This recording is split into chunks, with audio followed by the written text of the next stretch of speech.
Hello, it's Rihanna. I haven't seen Rihanna in a while. How you doing, Rihanna? How was your Christmas? I I just loaded in the samples, so we're waiting for the SEM to pump down. And I don't understand how you got a 5-month streak going already, Pacific, but thank you. It's going to be maybe a minute while it pumps down. Sort of takes a little while for the chamber to get completely evacuated. Hello, El Simp. It's been a while, yeah. And Wantomek, hello. Good news, everyone. Got another follow from G-Force right there. Thank you for the follow. And hello, Jans. Hope your Christmas went well. I think you celebrate Christmas.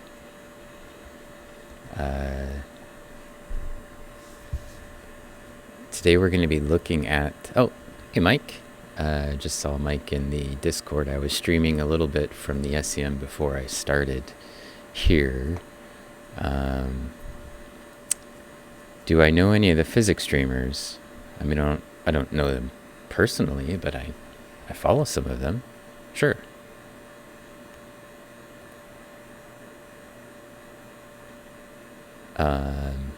Let's see where the SEM is. Oh, we're ready to go. So I put some samples in here from, still has some samples from East Africa in there, but they were sort of like just sort of emergency samples in case something didn't go right with these. Samples that I prepared today from material that I got from Pacific Plankton, who's here in the channel as a moderator, as usual. And the sample's super dense. I processed these. I started processing these on Wednesday, and I put them in hot nitric acid. And then I came in early this morning, and I did a bunch of rinses. So I'm just quickly sort of skimming through them to see if any of them are a little bit better than any of the others with respect to quality. I have 4 of them, and I have a 5th one that was drying, and they all it looks like they have a little bit of clay on them, but it's not much. So I did rinse them like 5 different times and still didn't get all of the organic matter and clay out of them.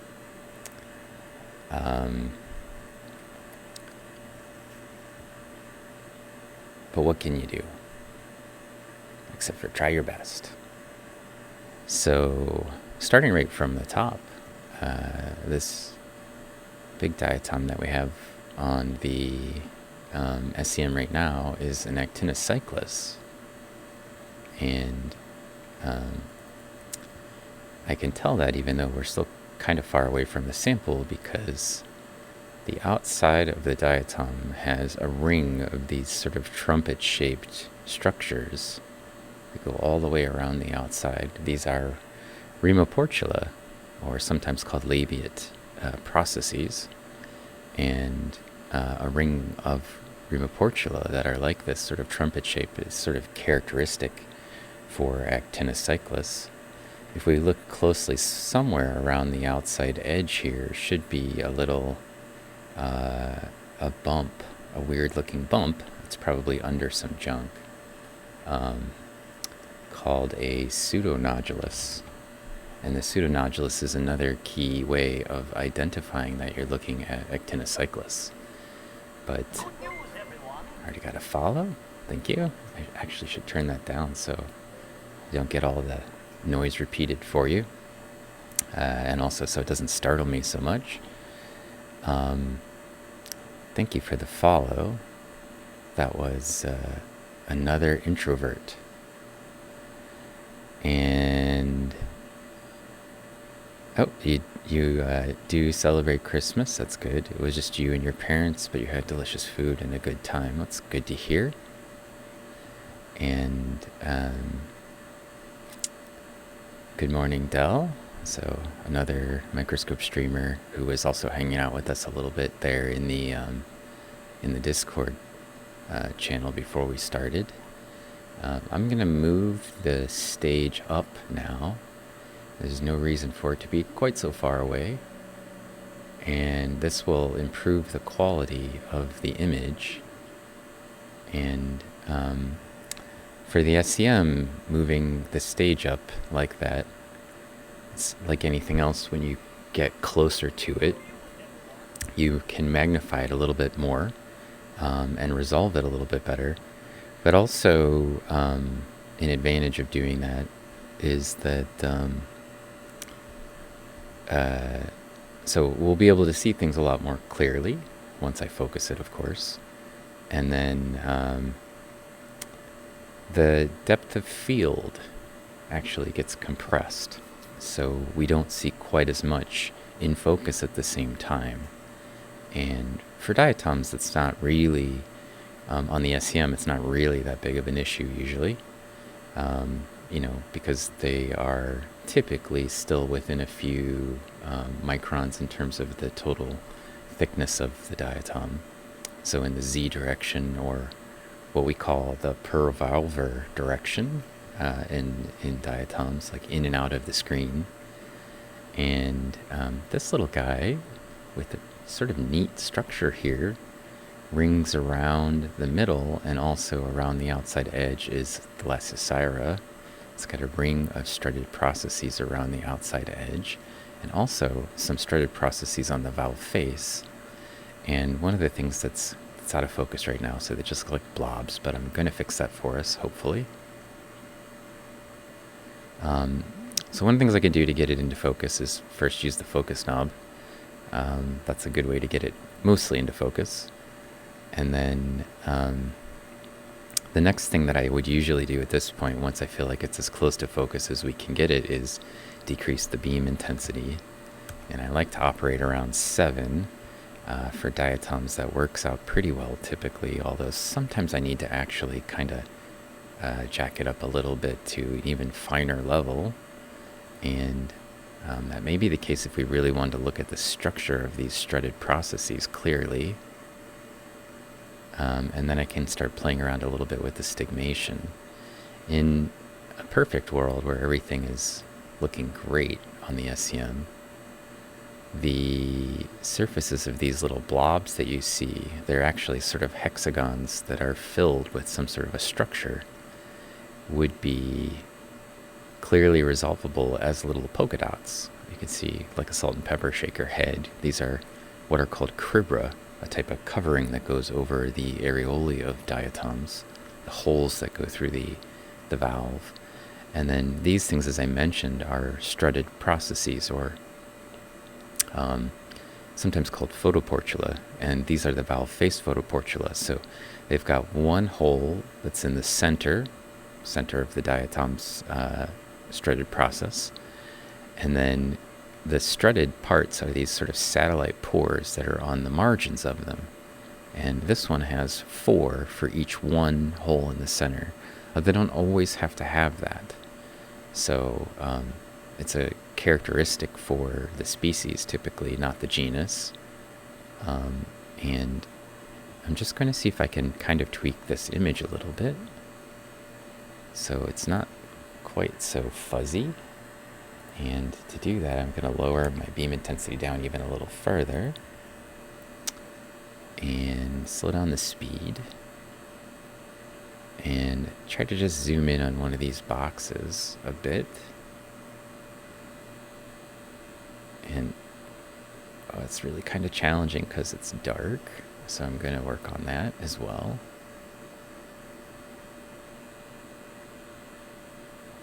Let's see.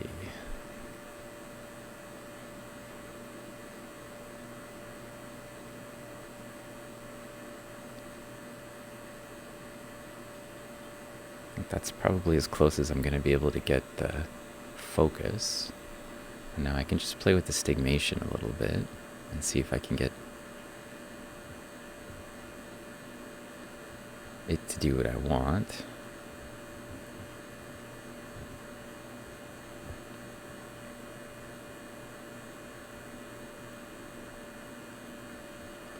So kind of like we're at the eye doctor. I'm just tweaking the focus, the stigmation, which is where the beam focuses. And sort of like at the eye doctor, I just kind of look at it and go, image looks better, image looks worse. And there it looks worse. So trying to find some sort of perfect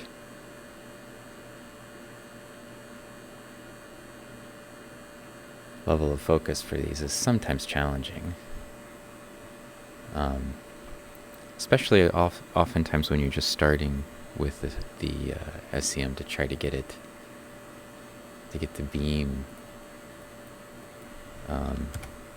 calibrated perfect is a little bit challenging when we first start. Another aspect that would be useful, which I'm going to adjust right now, is I'm going to turn the voltage all the way up to 30. So I had the accelerating voltage set to 10. And this actually creates some ability for increasing the magnification even further. So if I run at 10, basically the accelerating voltage, if I want to magnify something a little bit more, it helps to have more energy, more electrons sort of beam down on it. And while it's doing that, I can kind of jump over and see how things are going in the channel. So, yeah, I'm working on the enhancement part right now. As you can see, the character of the this sort of view changes a little when you switch the accelerating voltage. And the reason for that is, and I don't often play with accelerating voltage when I'm running streams, is that the stronger the accelerating voltage, the more sort of deeply the beam will penetrate. And sometimes I want to just capture the surface. Sometimes I want it to be a little bit more sort of a depth of into the material, and the accelerating voltage is the primary way that we would sort of adjust for that. And hopefully what we'll find is that by tweaking the accelerating voltage, I can resolve this just a little bit better, which is what I'm aiming to do.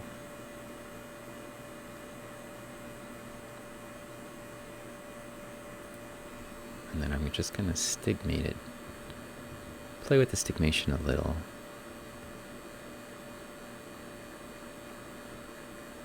See if I can get it any better than where it is.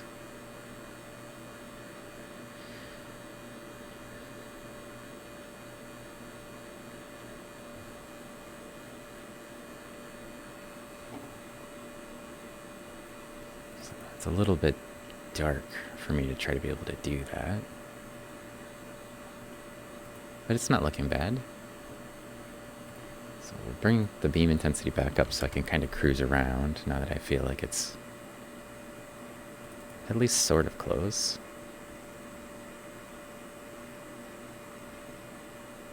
And maybe tweak it a little bit more on the stigmation.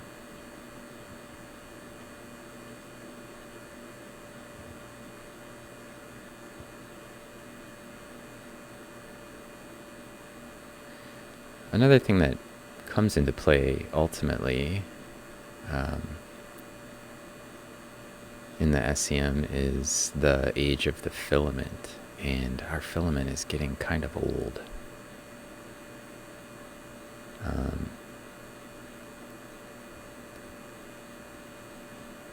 And probably I should change it one of these days, but I don't want to do it during the stream because that is a long process. and requires a lot of work. So one of the things that's neat about this this particular view, you can see on the inside where the strutted processes on the inside of the valve, where the marginal strutted processes, the ones that are on the sides, are. And you can see that it's a hole, a little tube that actually penetrates through the cell wall. So the diatom valves are the cell wall of the algae. They're single-celled organisms. And where it comes in and where it comes out are visible here at the same time, which is nice.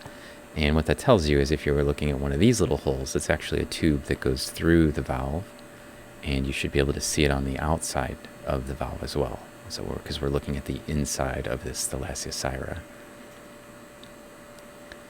And this one's kind of neat. It's got it's got like a ring of strutted processes around the center.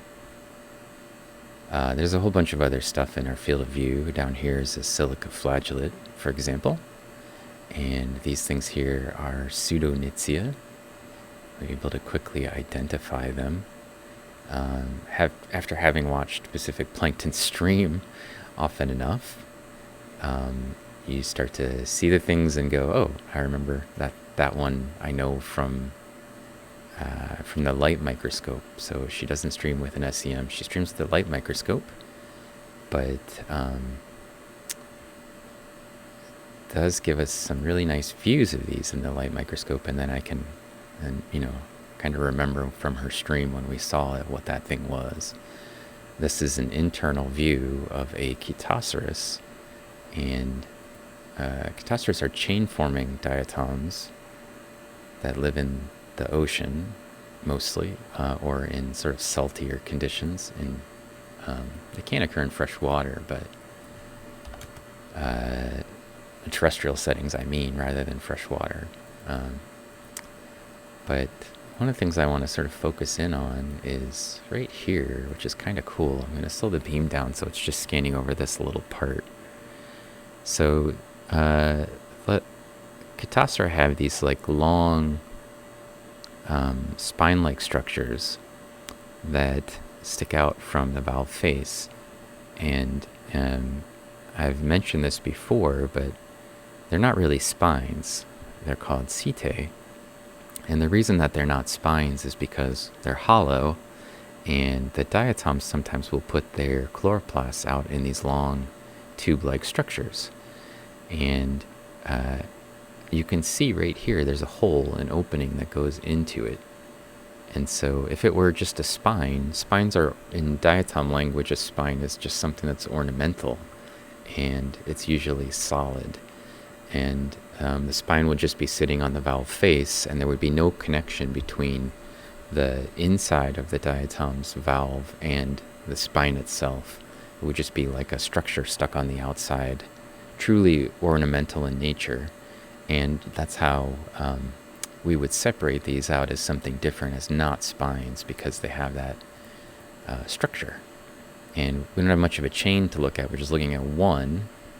But it's kind of neat to be able to look inside of it and sort of see that. You don't usually get to see such a nice view of the inside of one of those spines, and that structure clearly defined. So you can see why we do call them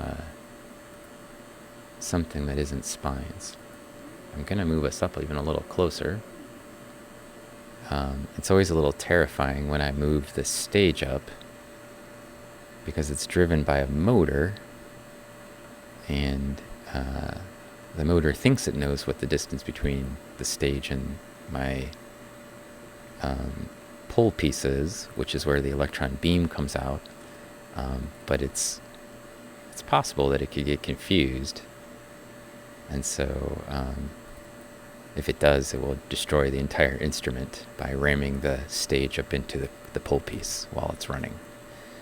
You don't want it to happen when it's not running either, but especially when it's running, it's bad.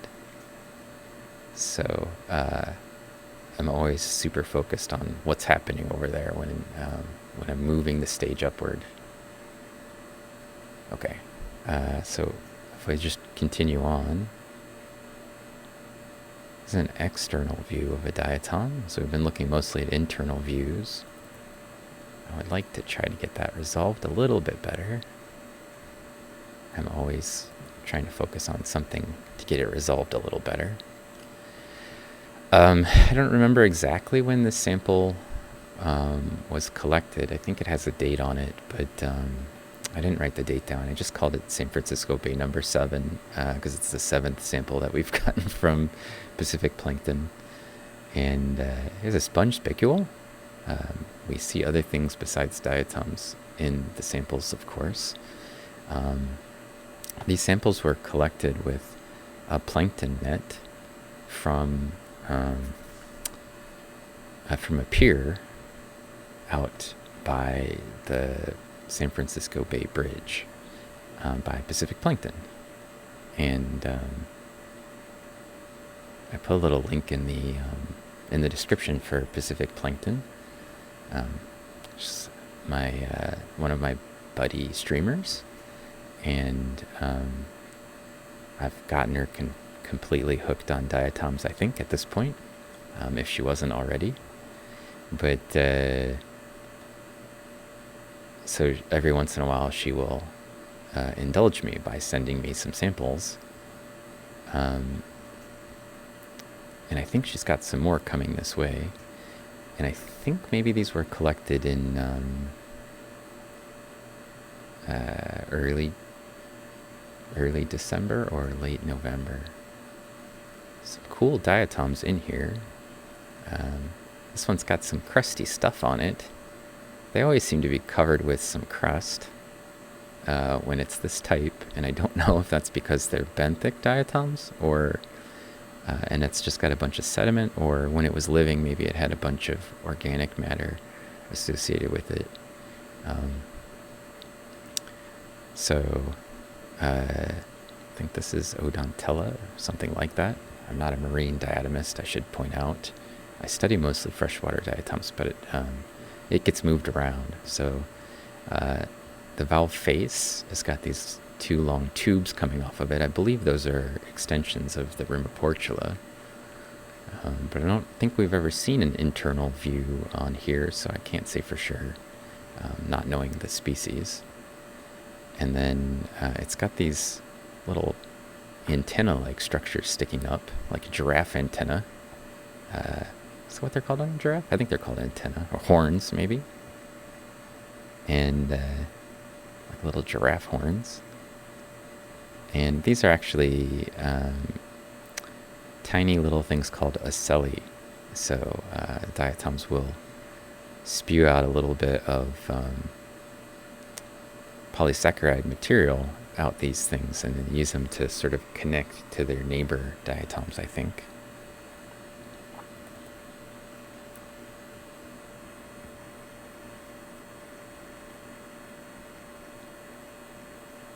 Still feel like the focus could use some work.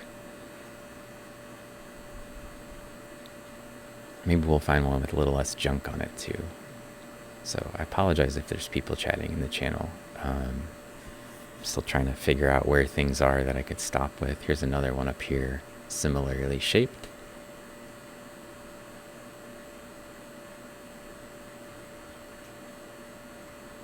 This is just junk on the surface, but I think if we looked closely, it would have those little antenna-like structures sticking out, tube structures sticking out on the valve face, and then these sort of giraffe horns on the sides.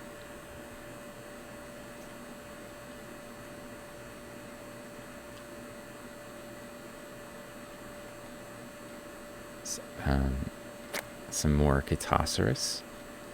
I asked my thesis advisor, my PhD advisor, like maybe a month or 2 ago, what diatom she would want me to draw if I was going to be drawing diatoms, new diatoms. And she said she likes Discus and she likes Chaetoceros. So I need to find some nice image of Chaetoceros that we can collect, that I can consider for candidate for drawing. I recently finished a drawing of Discus, but it's not colored yet. So I haven't added it to the Redbubble site.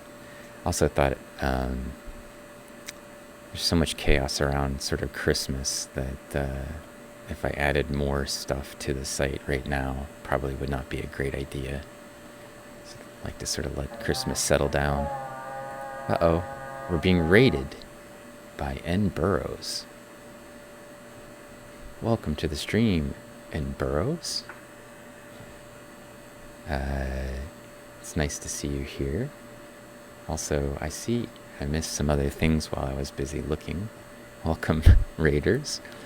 I am Diatoms Attack, and we are looking at diatoms from San Francisco Bay on a scanning electron microscope, streaming live on Twitch. This is behind me you see my lab, and on the screen you should be seeing a diatom a cool diatom that we see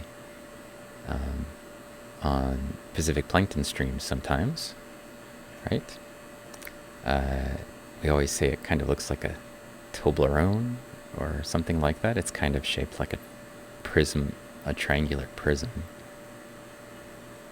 And on the edges it has these sort of flame-like structures, which I like to call eyelashes, right?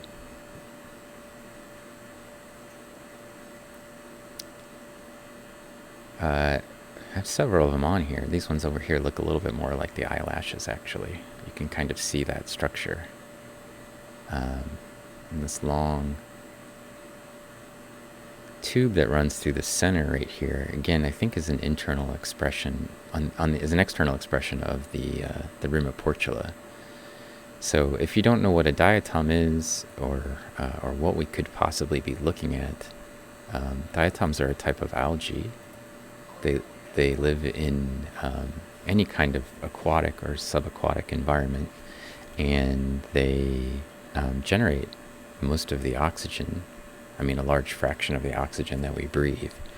And they're also sort of the base of the food web for organisms that live in those kinds of environments. So they're important as sort of a component of ecosystems, and for me, I look at them largely to reconstruct past environmental conditions, because they will respond very rapidly to any kind of change in the environment associated with nutrients or salinity or light, or heavy metals or pH. And so we can use them because they create a skeleton to reconstruct environments of the past and also to determine environments of the present. So if you're thinking to yourself, well, who would do that? Why wouldn't you just put some sort of a chemical sonde, something that can detect water chemistry out into the environment? Well, there's a bunch of reasons why you might not want to do that. One is that they usually just provide you with a snapshot of data. Another is that they, if you use just sort of like a chemical sensor, is that they're expensive. And if you leave them out for very long, one, they collect a lot of data over very short periods usually, but also they could get broken or stolen or whatever when you leave them out in the environment. So diatoms will also work as a tool that people can use. And I'm going to jump over and answer questions. I just wanted to start this taking a photo, and I wanted to make sure that the photo was going to look okay. So I'm just going to zoom out a little bit. I think it's in focus. And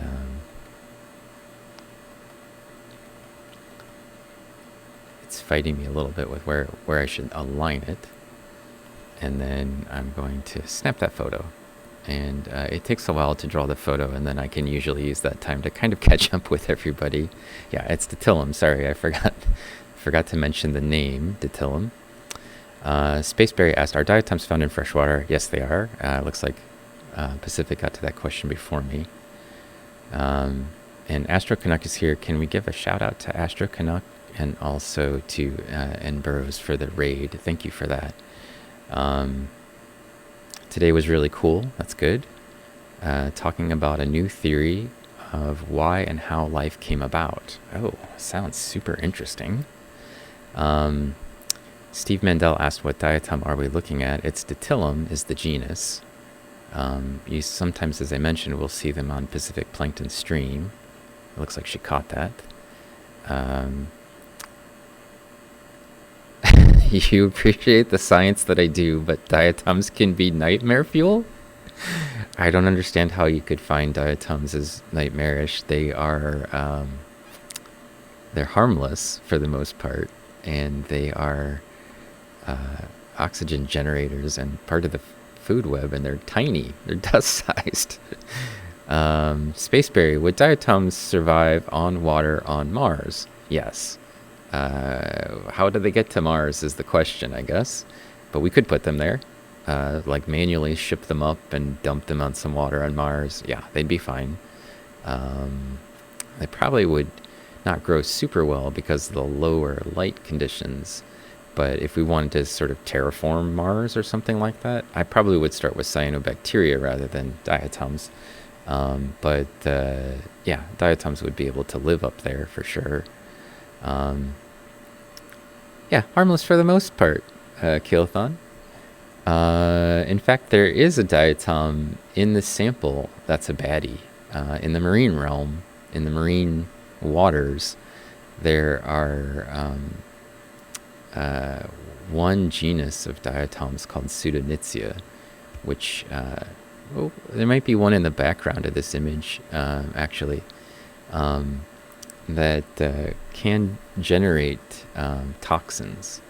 And because the diatoms will get consumed by fish and lobsters and whatever else that's out there, the toxins can build up in other organisms' systems. And then when you eat those, it could be damaging to people.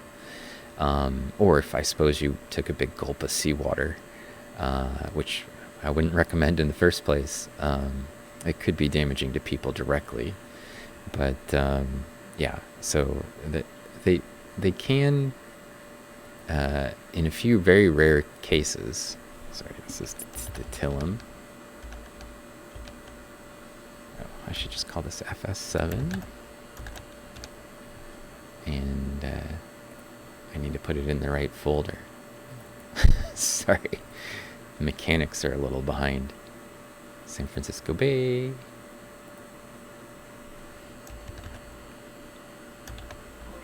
Seven. And this is Diatom.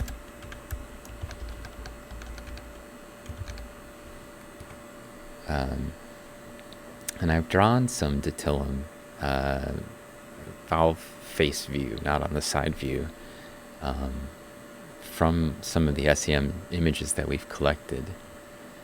So, well, anyway, I don't know what you find nightmarish about them.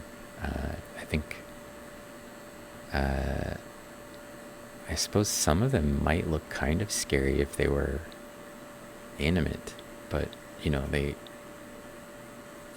for the large part, they only move around a little bit. I don't know what this thing is, actually, while we're here. Just thought I would zoom in and see what we had in the neighborhood. I guess it's a Catosaurus. It looks like it's intertwined with its neighbor.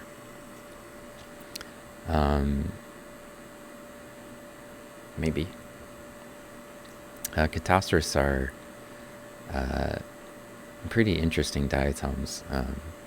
So as I mentioned, they live in chains. They form colonies, and they have these long antenna-like structure called a setae that sticks out.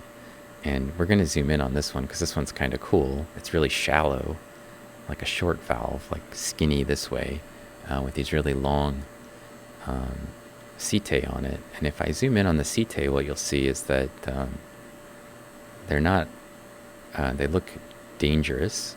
They look like a barbed wire fence holder, but they use these sort of notches on here to sort of interlock with their neighbor valves a little bit. And so you can kind of see that cool structure to this setae on this one. You can also get a sense of how long the setae can get for some of these Chaetoceros species. So this one is a very skinny little guy in terms of the depth of the valve. So we're looking at it in girdle view and side view. We can see the spine sticking way off of it, and then the valve itself is actually pretty skinny. And I thought I saw, yeah, there's a gyrosigma right here. No, it's a pleurosigma. Pleurosigma, yeah. So, sorry, I'm used to the gyrosigma being more common in the freshwater systems. I'm used to seeing them and immediately think when I see one of these sort of sigmoid shapes that it's actually a gyrosigma, but it's pleurosigma. Pleurosigma have a decussate-shaped striae there. They form little diamonds rather than forming like a grid. And that's the primary way that you would tell them, besides the fact that they have this sort of raphe ends that go in opposite directions. So when you look closely at the raphe, which is the structure right here, one curls to the right, and the other one curls to the right if you're coming down the raphe the same direction, right? So they're going in opposite directions on the valve face. So that combination of alternate raphe positions, the decussate positions of the striae, or the stripes on the valve face, and the fact that they're sigmoid in shape. So if I zoom out, it will look a little bit like a squished out Dairy Queen logo. If you're from North America and you recognize Dairy Queen, it has a sort of like a food processor blade or something like that sort of shape to it. And there's another cool little guy right there.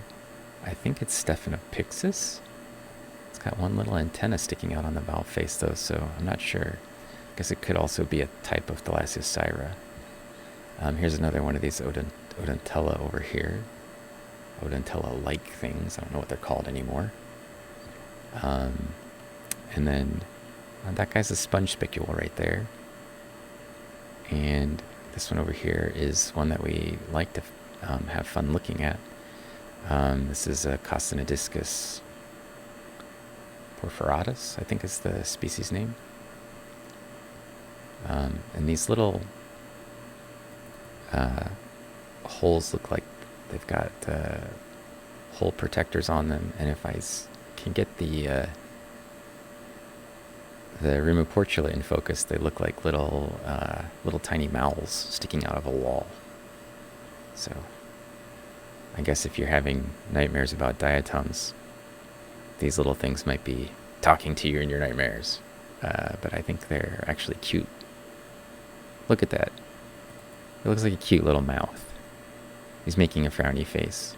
Or the one below is making a smiley face, I guess. So let me see if I can tweak that just a little bit. I feel like the stigmation could use some work.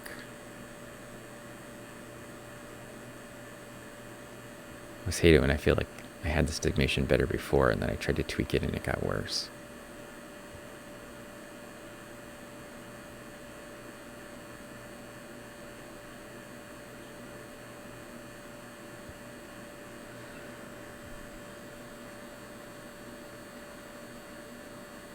Well, it's close.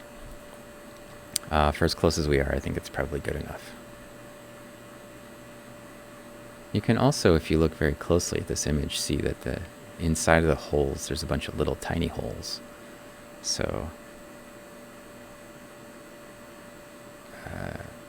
I'm going to try to get this image nice and clean for us. There you can see those little holes inside the holes. I really like this diatom. Like texturally, this is appealing to me. I suppose if you don't like holes, it's probably very unappealing, but it looks like a crazy space wall with little mouths coming out of it. So, and then I can hop over and see what chat's been saying. That's sort of the structure that we have to have right now, because normally I have some lab technicians that hang out with me in here and help me with my stream. Rihanna was here briefly. I don't know if she's still around, but she's one of the students in my lab who sometimes helps me by reading the stream, or my lab technician, Mallory, also usually does that. But they're on Christmas break, and hopefully they're just having fun with their families and relaxing a little bit. And I'm in at work, as usual. So, okay. Coming back. Sorry, I gotta catch up. Amnesic shellfish poisoning. Yeah. I am White Knife says, thanks a lot for the stream, Professor. No problem. And thanks for the shout out. Well, thanks for the raid, and Burrows. Hopefully I will make your raiders feel comfortable, and they'll get to see something cool.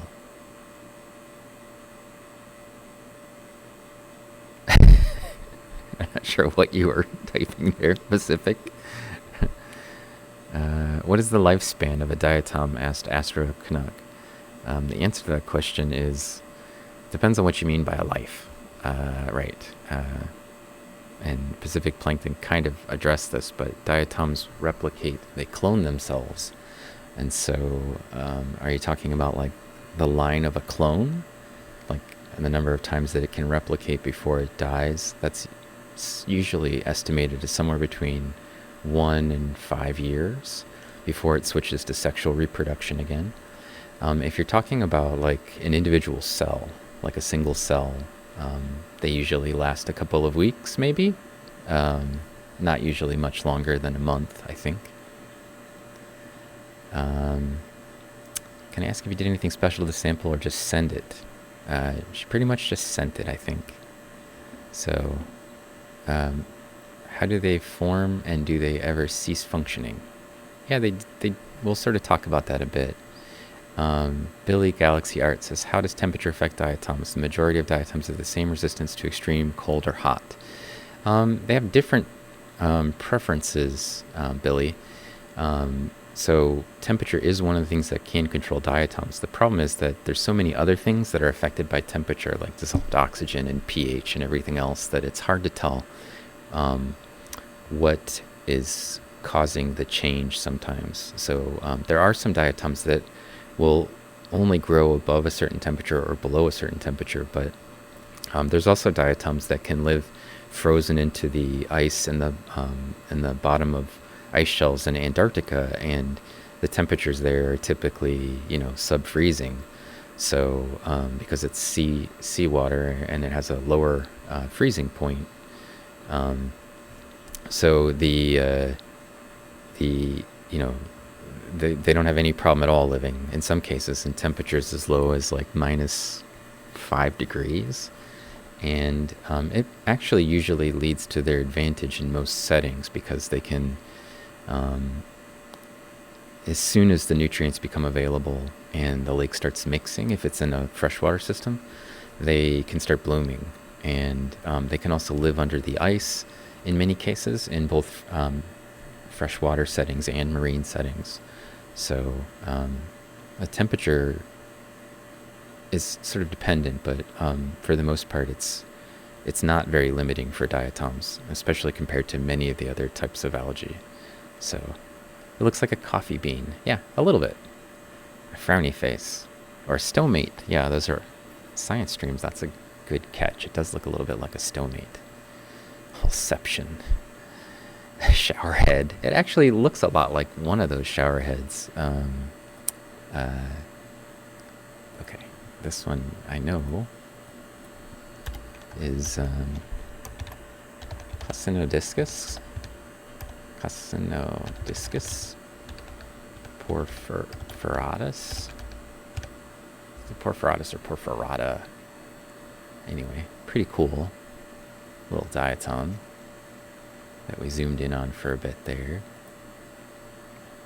I'm going to jump the beam intensity back up to 10 so I can kind of see and move around relatively quickly. There's actually a ton of samples that I can make from the amount of material that Pacific Plankton sent me. really, she sent me like a giant vial of plankton, and there's enough material in like a tiny little piece of it to make samples for ages for us. So I just used it to try to make a bunch of samples for today's stream. I don't study San Francisco Bay diatoms, as I mentioned. I'm just kind of today's just sort of like a fun stream for us. We're not necessarily looking at a specific organism for a specific purpose. So these are pretty cool. That one is for sure a Rimoportula tube, and these ones I think are just spines. And I think because of the structure that you see around the outside edge combined with that Rimoportula tube, that this is actually a Thalassiosira. So it's an external view of it. You're looking at the valve face of the Thalassiosira, and the one long tube with the Rimoportula is usually a really good indication that you're looking at Thalassiosira. So a type of plankton, a common type of plankton in the San Francisco Bay materials that we've looked at. It's a little too dark from that other one that we were looking at. Sometimes I have to make adjustments. So this is Pseudonodulus here, and there's another one here, and something little up here, a couple of little things. This one right here is Actinopticus, which is sometimes referred to by people as the radiation symbol diatom. And this one has a lot of cool structure on it. So you can see this sort of central area is more solid, and then it has elevations and depressions on the valve face. And they are not always like 3 positive relief and 3 negative relief. Sometimes there's many more than that. I think there's some with 5 and 7. Usually it's an odd number. And then this out here is actually the external expression of the Rimoportula, and on the inside of the valve, the Rimoportula for Actinopticus looks a bit like a little spiral shape. So there's one on each end of the positively expressed surfaces. So we've got a bunch of new follows. I should point them out. So we got rated by N Burrows. We had a follow from another invert and G-Force at the beginning, and one by Quinn Bob. So thank you for following.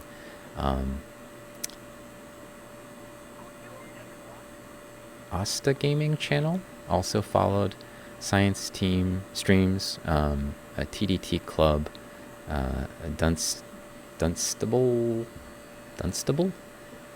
I Am White Knife, Debos, and I-805, and we just got raided again. So a new raid, this time by English Sandwich. That is a great name. I would like a sandwich right about now. And Watchman 360 also with a follow.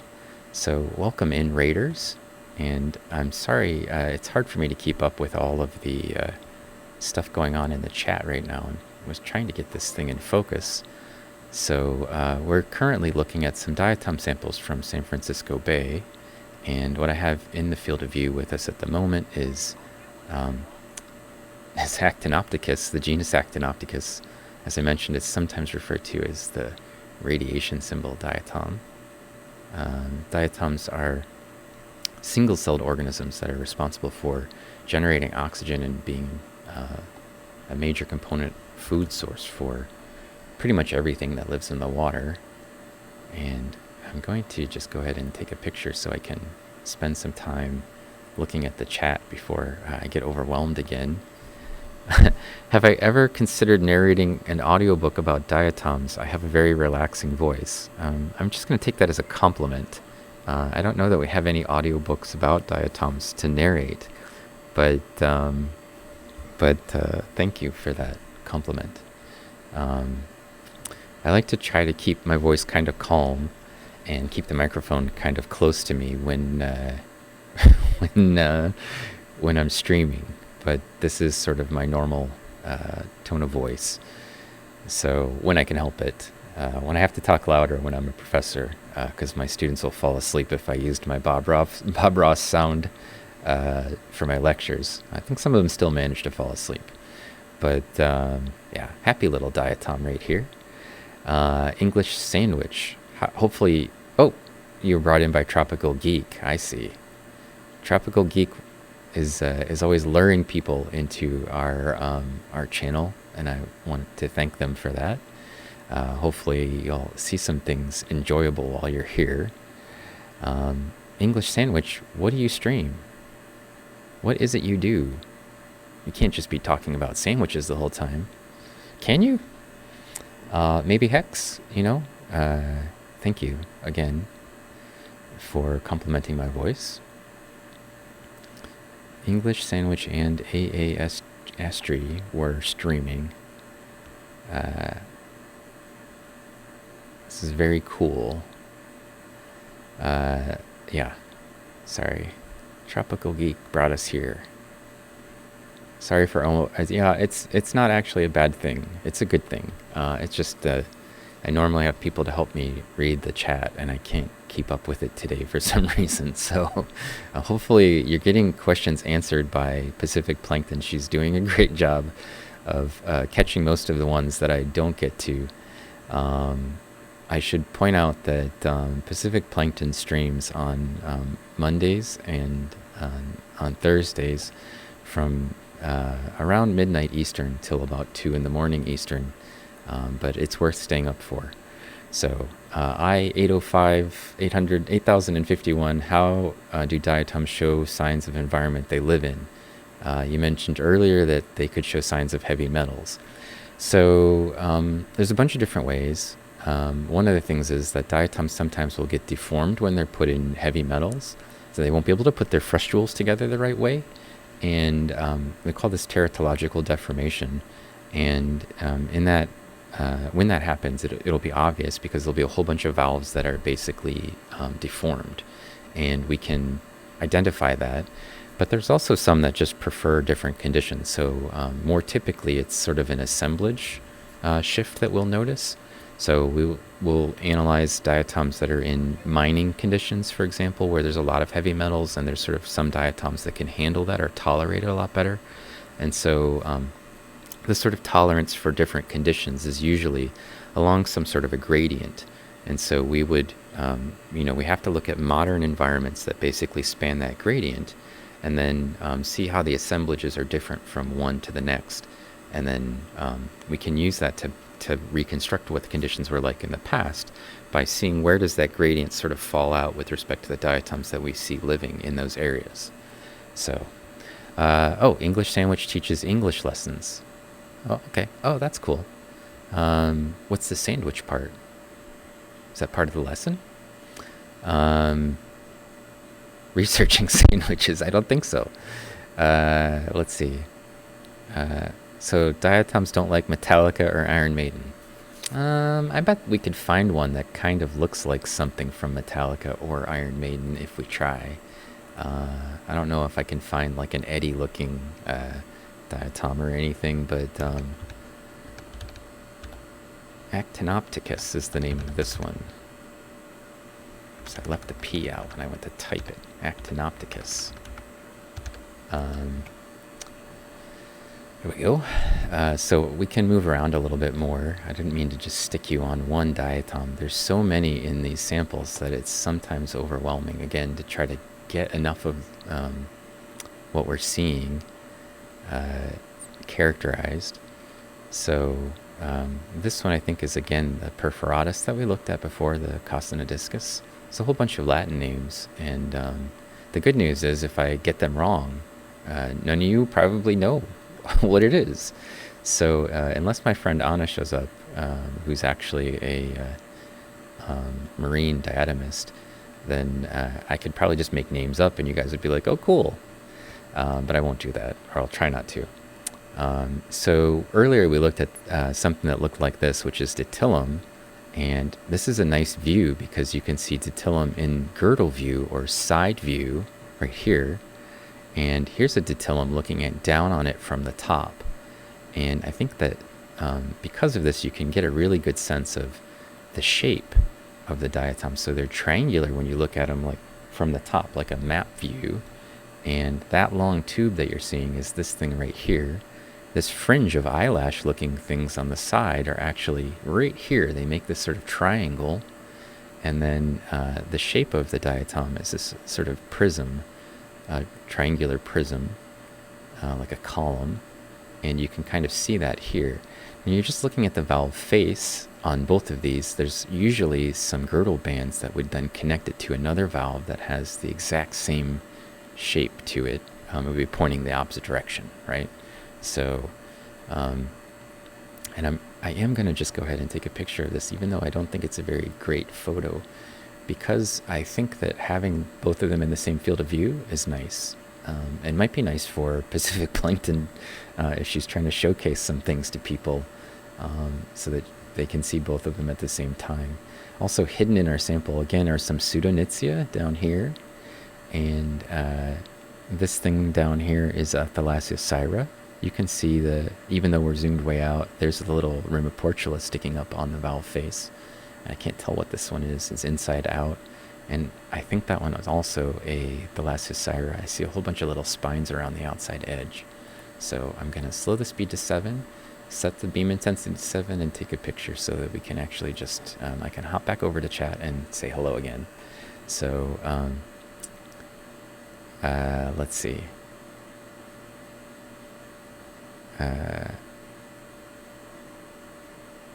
Okay. We're meeting new people. Yeah. Well, welcome in, everybody. New followers, English Sandwich, the A Astronaut, and Fast Tracks 82, maybe Hex, and it's Suto. So I want to thank all those people for following. We've picked up a lot of followers in the last couple of weeks, and I'm excited to have everybody join in and ask questions. Let's see. How long have I been a professor? So I'm at Indiana State University, and I've been a professor. This is my halfway through year 9, and I think I'm going to be promoted to full professor this year. That's a pretty fast track to full professor. But I'm also quite active with my research, and I teach a lot of classes, and I'm also have a bunch of responsibilities for service that I do as well. So, can we go to atomic depth? I am White Knife asks, and the answer is not really. We can get down to nanometers, and usually pictures get kind of blurry after that point. I mean, I can keep turning the knob to zoom us in, but you won't be able to see it very clearly. So there is a scale, yeah. Me narrating science books sounds like an idea. Well, I mean, I will do it if the science book people want me to read stuff and then pay me to read it. My students just get this sort of voice all the time when I lecture.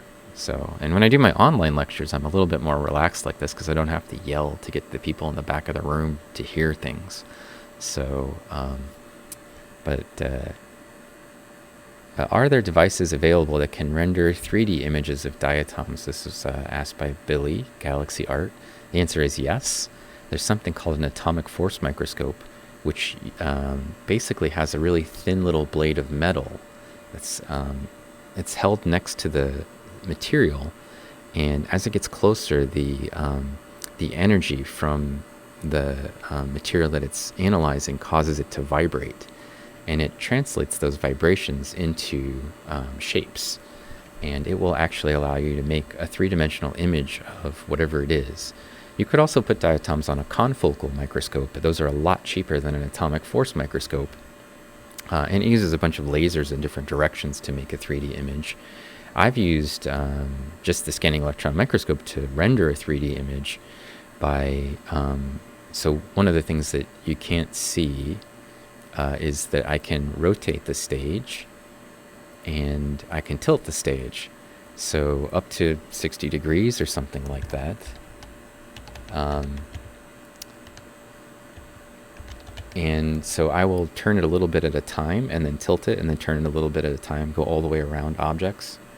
And we use this sort of process called photogrammetry, which will then turn that series of pictures into a three-dimensional object. And I can make them into 3D models. So I do that occasionally for some diatoms. It's a lot of work. It's very tedious, but it's easier to do on my scanning electron microscope than most. You can also just very simply take two pictures that are separated by about 9 degrees and do that red and blue thing that they use for the old-fashioned 3D glasses, you know, where you put the red and the blue eyes and the images are overlapping. You can do that on the scanning electron microscope. So some more cool diatoms in our field of view. These are Catastrophes up here. A bunch of Pseudonitzia in here. Here's another Catastrophes with those long setae sticking up right there. Here's another view of the Catastrophes from the top. So again, you get the side view, and then this one is, I think, an internal view. And down here, on this little area right here, is an Astrolomphalus. Astrolomphalus is an asymmetric diatom. Not all diatoms have perfect symmetry, although you'll probably have noticed by this point that a lot of them are symmetrical. And I'm going to just move it to the center of our field of view and zoom in on it so that we can kind of see it. So it has some symmetry. It's basically, you could kind of basically put a mirror plane through this field of view, and then these pieces are mirrored around that, but you don't have this thing also pointed that way, right?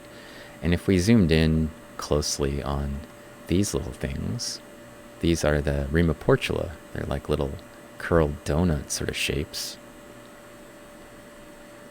Very interesting looking Photoportula. I can get it into pretty good focus right there for you.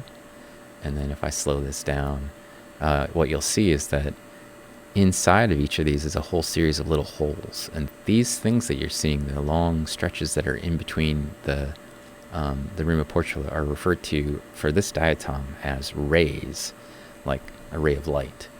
And you can see inside these little holes are more holes. So I'm going to play with the contrast settings just briefly, and then I'm just going to go ahead and take this cool picture, although I might move it a little bit closer to the center to get rid of this junk around the margins.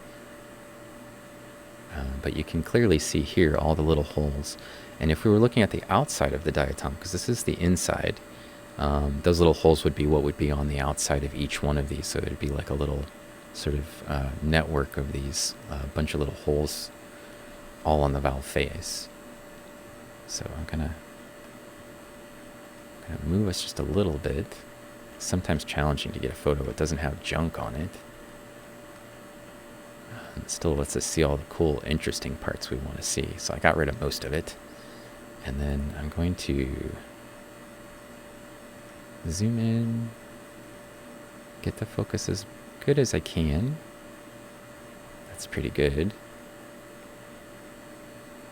And so you can see all those little holes inside.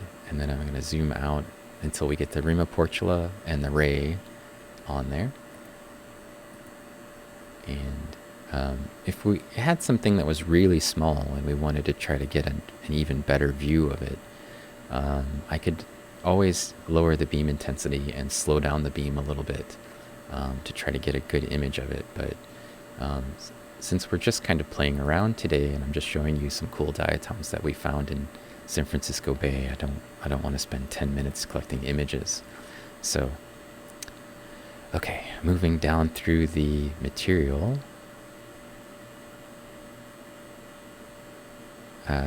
Pandemic Watch says happy holidays. Thank you, Pandemic Watch. It's nice to see you here again.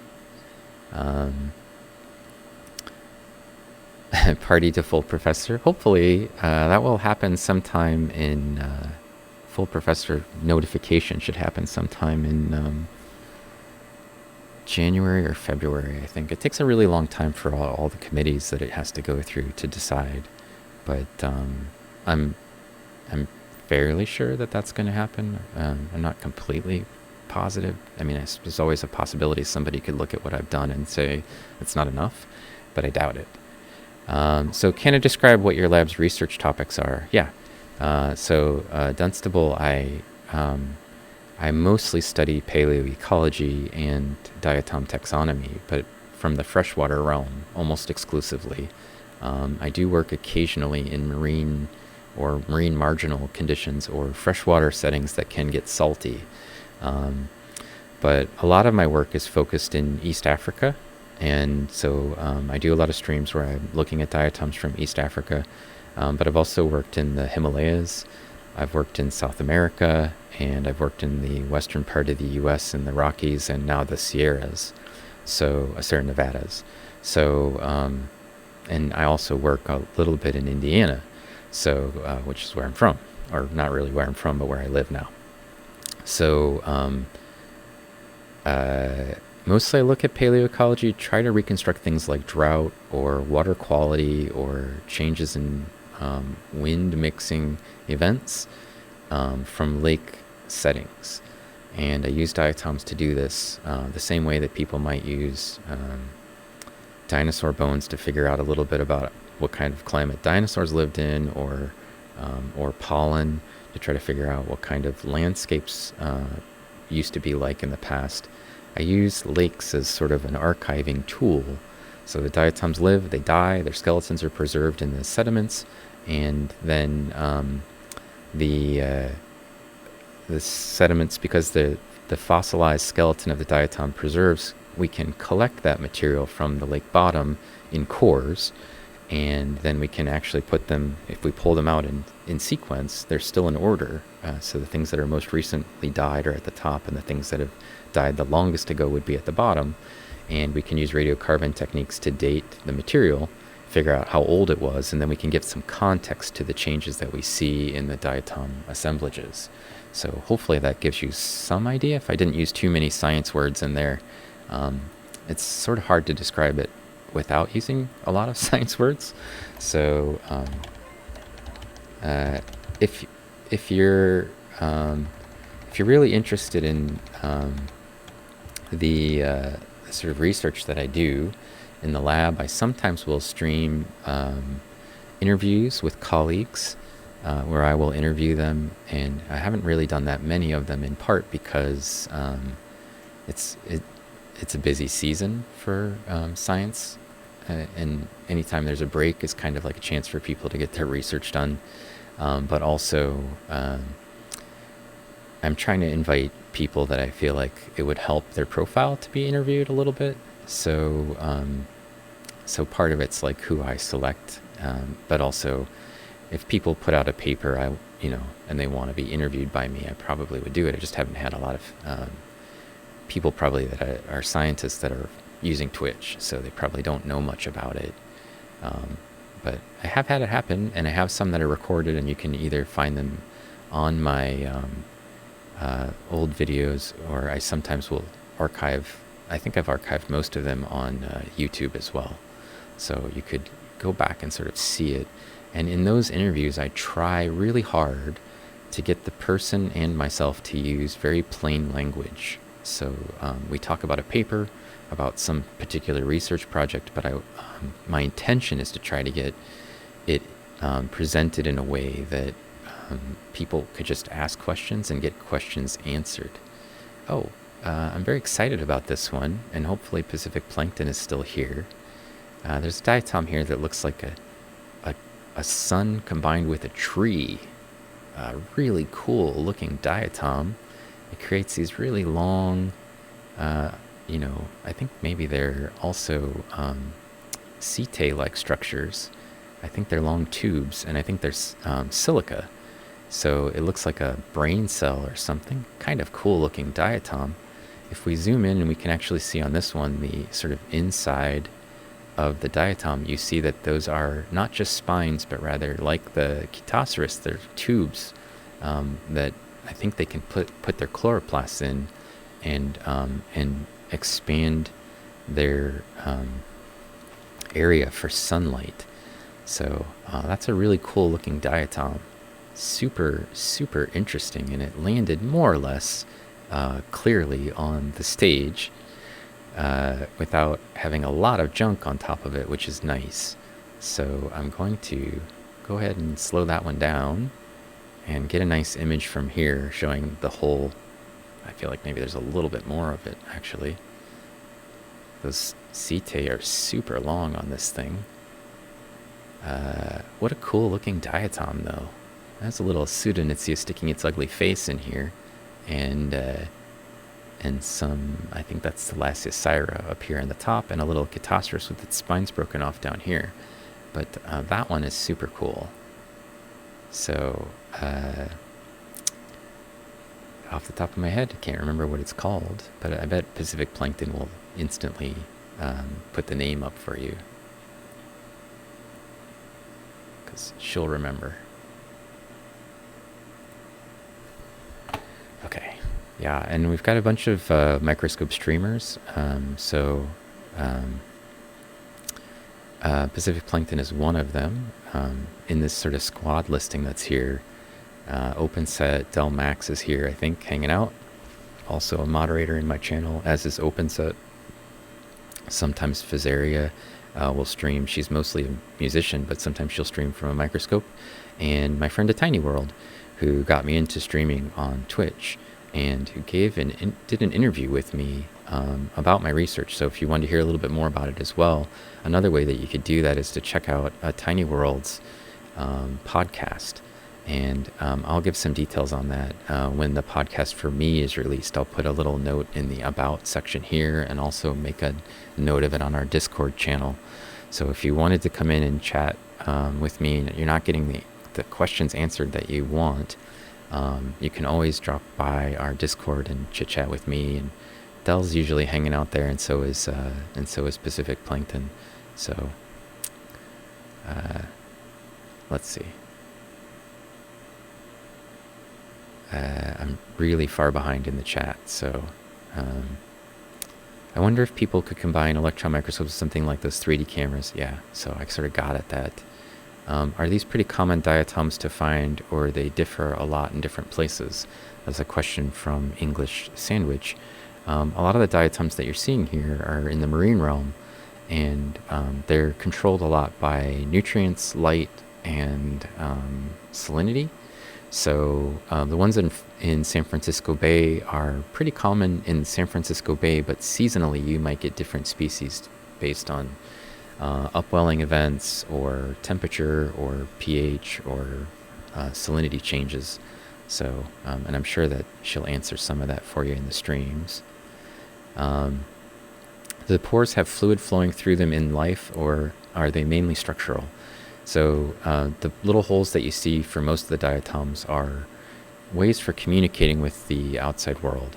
So they're mostly used for pulling nutrients in and moving waste out. So Grabix, this is not a stream for people with no, probably not. If you have a fear of holes, you probably shouldn't hang out in here. Or maybe you can get over it if you do, yeah. Let's see. Needs a captioner to write out the big words. Auto captioning doesn't handle scientific names well. Yeah, well, I have auto captioning on, so I try. It just it doesn't do its best, right? Are there recordings of lectures about your research that's aimed toward a broader public? There are.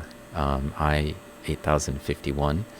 I can provide some of those links. I gave a talk at the Diatom Web Academy, which is on YouTube as well.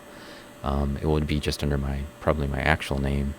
And then I think we recorded some of my public lectures as well. So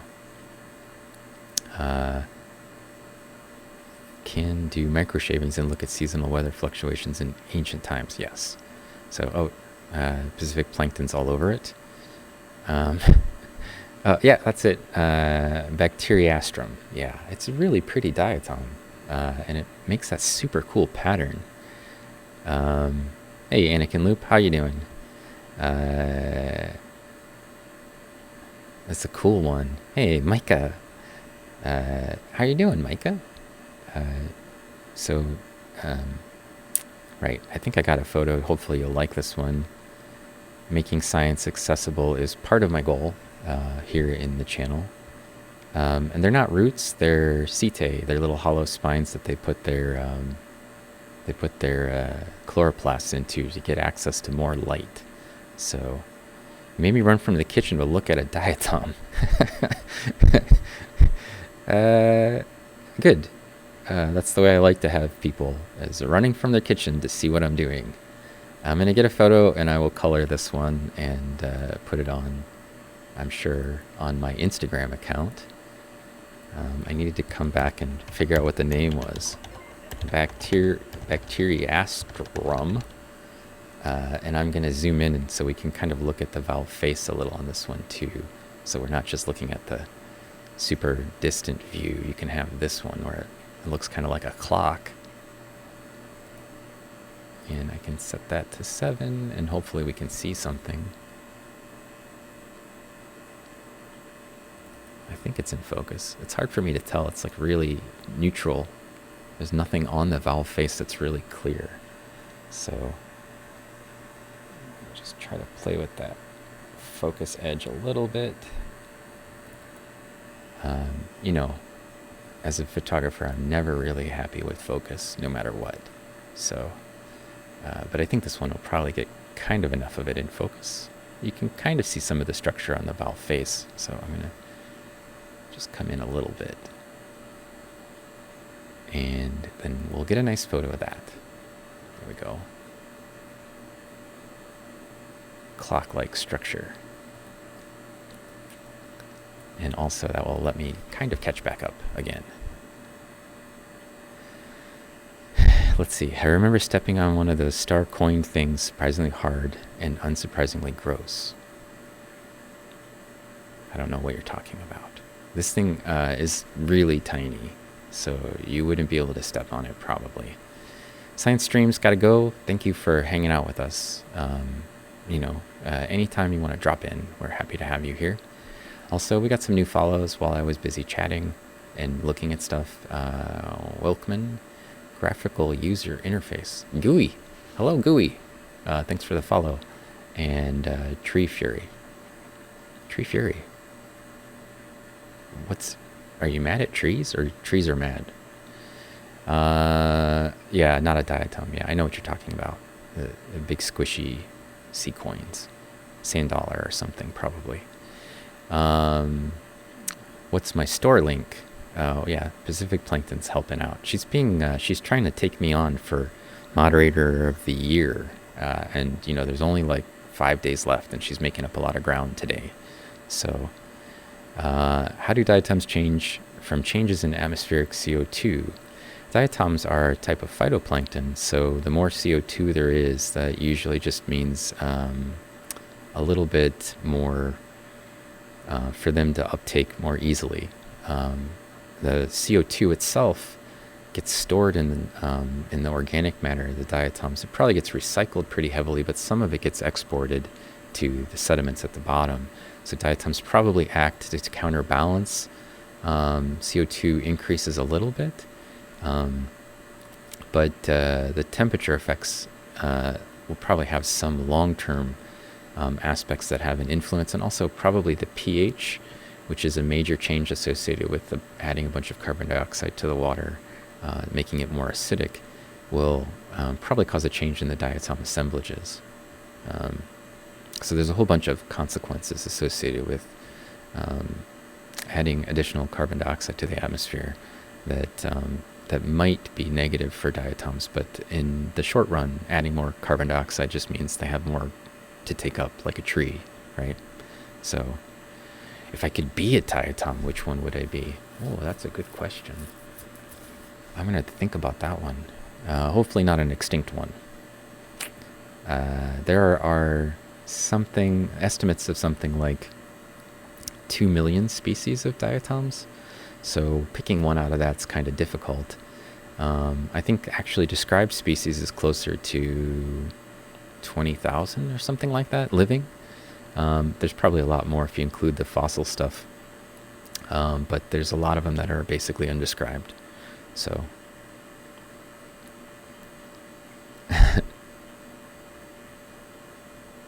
Oh, oh. Hey, Luhan, how's it going? A Diatom friend is here, and Ribozoid. I caught a little bit of Ribozoid's stream. He was making something on his 3D printer the other day, just sort of running in the background, I think.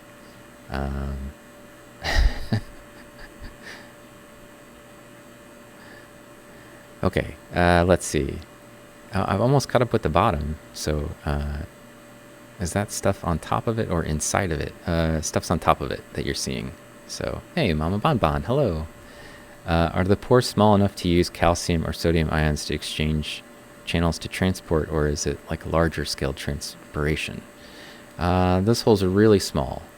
So, and then this diatom in particular, those little tiny holes are so small that I can't even easily resolve them in the scanning electron microscope where we are. So usually they're in the sort of 1 micron range, but ions, which is what you're talking about, I think, are even smaller. So I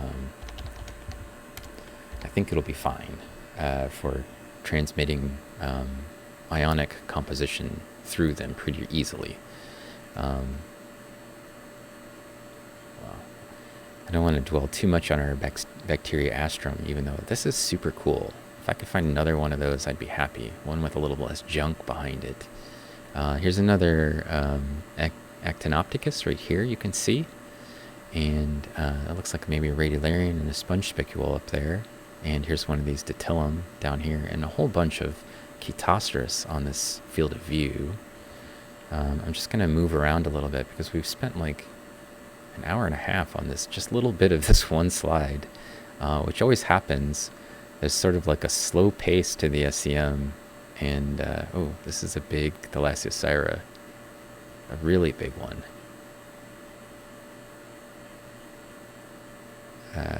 You can see all of the marginal strutted processes around the outside edge very clearly. Somewhere there's a Photoportula in here. That is a big one. So Diatom, here's an internal view of a Diatom. Actually, let's zoom in and look at that. See if we can see the... Oh, no, it's not really at an angle where we could see the Photoportula that makes up the center hole. Oh, this is going to be good. Down here, this little tiny guy right here is one of Pacific Plankton's favorite ones to see in the scanning electron microscope. It is Skeletonema. And Skeletonema have these sort of knuckled spines on the outside edge. So it looks like a trellis or something. But we can zoom in on that, and you can actually see that they're little knuckled spines that interlock with their sibling, the adjacent sibling cells. You can kind of see that knuckling right here. So there's like a piece of one knuckle and a piece of another knuckle there. And it would help if probably help if I got it in a little bit tighter focus.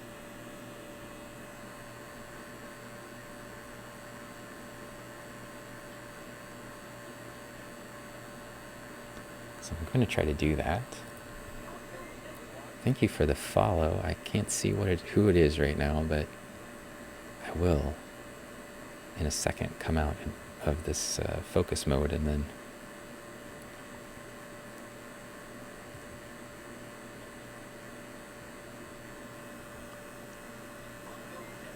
I will see who's been following me. I think I made it worse, which happens sometimes. I'm trying to improve it. Somehow did the opposite. That one looks okay now. Okay, so let's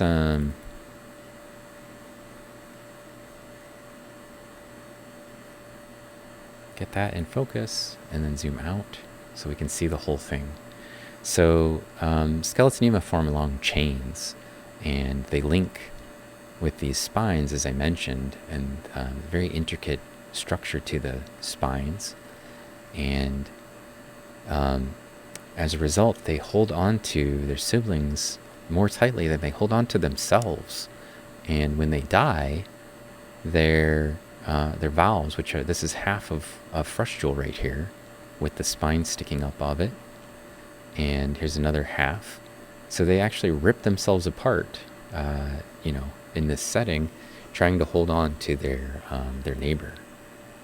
So they're more interested in hanging on than losing grip on their sibling.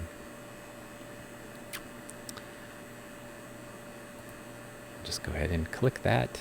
Hopefully it turns out okay. If not, I'll try to find another one.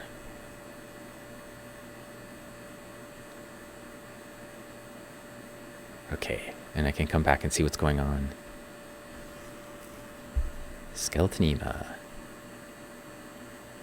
Yeah, it's like a cage, a little bit. It's like they're holding on the tips of their fingers. It's like they want to be close to their sibling, but they didn't want to be too close to their siblings, you know? Like, I like you. I want to hold on to you permanently, but I don't want you next to me too close. Don't crowd me, right? Yeah, like Lord of the Rings is a sort of intricate designed structure. Social distancing, right? Their sister neighbor, their sister wife. They are connected together inextricably in this case. Are these the green bracelet? I don't know in my picture what color I made them. You know, those colors are all just fabricated, so hard for me to say. I feel like the focus is still a little fuzzy on this one. Unhappy with the focus, because I was trying to get this thing in focus, but it looks like it actually put stuff on the outside edge of it a little out of focus. But you can see how intricate the structures are in here, right?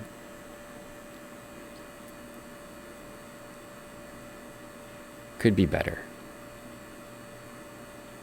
I need to find something that's very flat and has a lot of little holes that I can get the stigmation perfect on. So maybe I'll try to do that briefly next. When I'm struggling to get the stigmation perfect, in part it might be because the filament's getting a little old, but part of it might also just be like what I was trying to focus on to get into focus, to get the stigmation correct, wasn't exactly perfect for it. So maybe we'll see more, but you can actually see some of that sort of really intricate, ornate valve face right here. This one's got a little bit of clay in a couple of places, which, you know, detracts from my image as well. I feel good about having finally caught up with chat. I was behind for like a half hour there, trying to like just move a little bit closer towards it. But if I missed a question and you really wanted me to answer it, just type it again and then tag me, and I'll more clearly see it in that case, and I'll try to catch it. And if I don't, you can always just post it into the Discord, and I will answer even when I'm not streaming. You can communicate with me. I'm happy to take questions there as well. Or if you just want to hang out and chat, that's also cool. You know, how was your day kind of thing. So let's get back in the business of finding cool diatoms. If we see another Skeletonema, I might stop in and take a look at it. Oh, this is a little invader right here. We didn't have to go very far for that one. This is, I think, Cyclotella striata, probably. The good news is that it has little holes, and I know what they're supposed to look like. See how they make little, like, ovals when I turn the knob? The stigmation is supposed to be trying to fix that problem.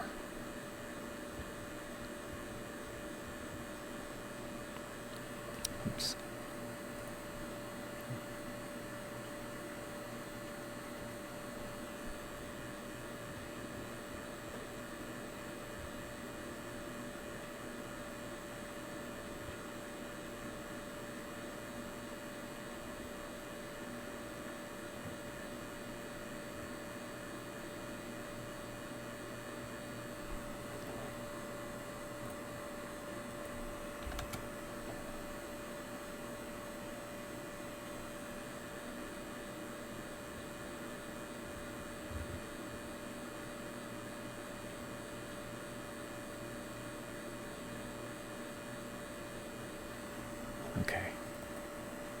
feeling better about it now.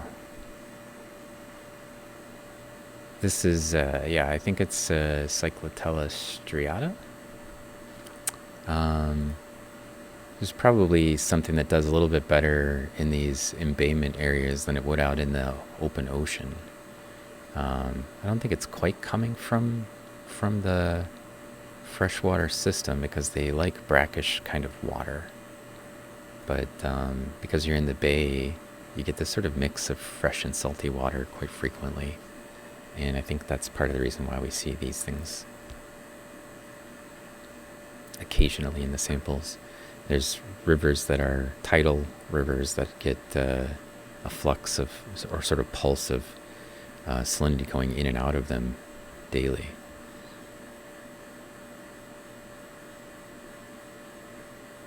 The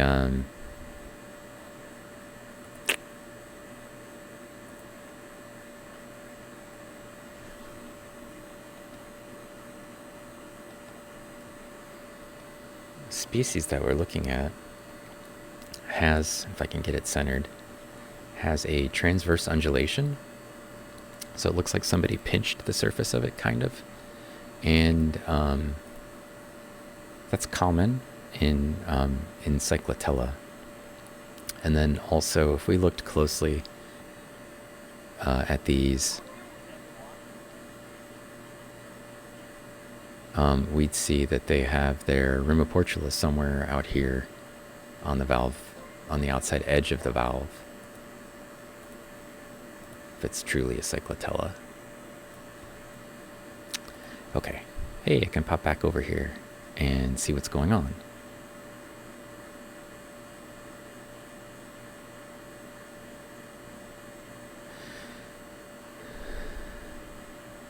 Oh, yeah, I know what you're talking about, Eucampia, and I don't know if there's Eucampia in these ones. We need to go look for those. Let's see. Discord, thank you. Cyclotella, yeah. So all the snow we got a week before got washed away with the wicked rain. Did you get flakes or accumulation from that storm? So that storm came through as a thunder shower for us here in Indiana, and then in the morning, and then the rest of the day we got sort of like a little light sprinkle. That was the day before Christmas, and then on Christmas, really early Christmas morning, sometime after 2, because I'd gone to bed, we got sort of like a dusting of snow. And so right now we have a little dusting of snow still on the surface of everything, but almost no accumulation. So it was enough for us to have a white Christmas, which was nice, but not so much that I had to shovel anything, which is also nice. So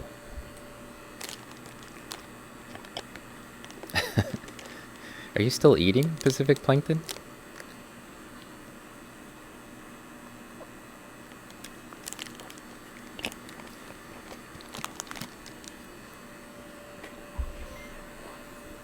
Okay, I promised I would come back to the followers. We've had a lot of followers again today, and I'm excited about that. So we got follows from Tree Fury. We got some from Ton Z, some Zamph 1980. The Coffee Man can he? Art Grigio, Robbie Kraft, and Absolute Zero with some X's around it. Drinking coffee, okay. I'm not judging. I was just curious. You haven't had breakfast yet. I did eat breakfast today, but I haven't had lunch, and it's 2:30. So, hey, ML 2008 also with a follow. Thank you. I appreciate that. I did bring something to snack on though.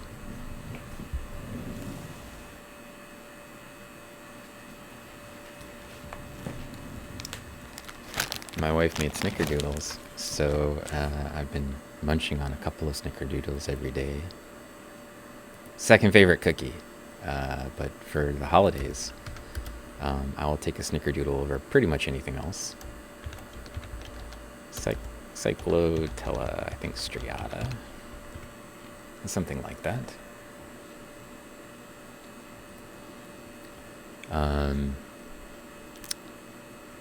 Normally I forget to bring anything with me whenever I go anywhere, so at least I remembered to bring some cookies with me this time.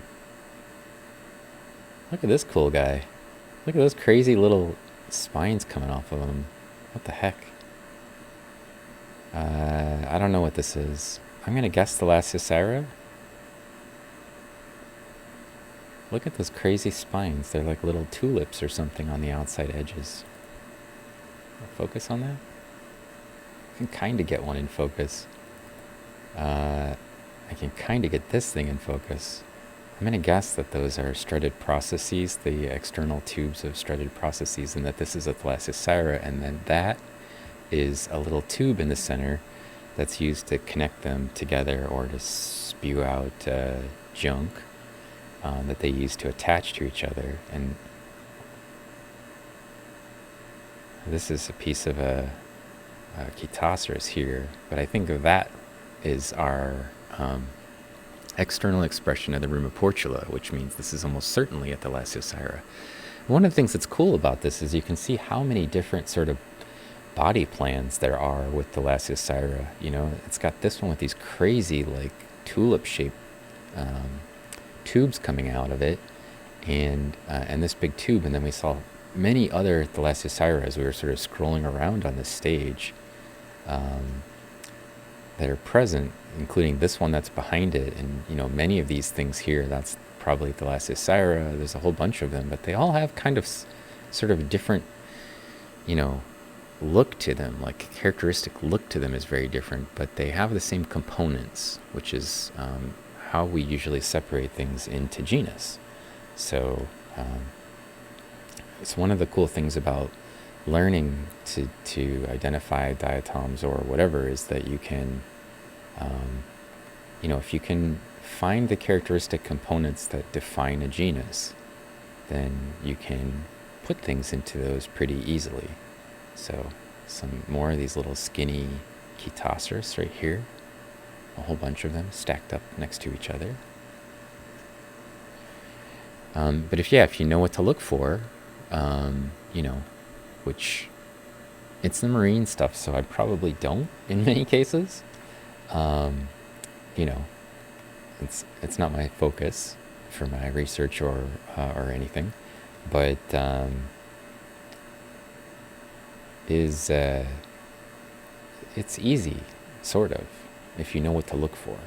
And it's like once you see something, you can't really forget it anymore.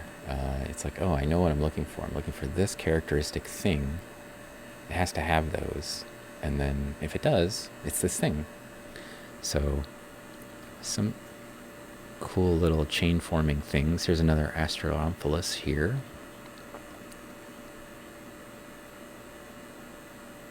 I'm not totally sure what this one is. I don't know.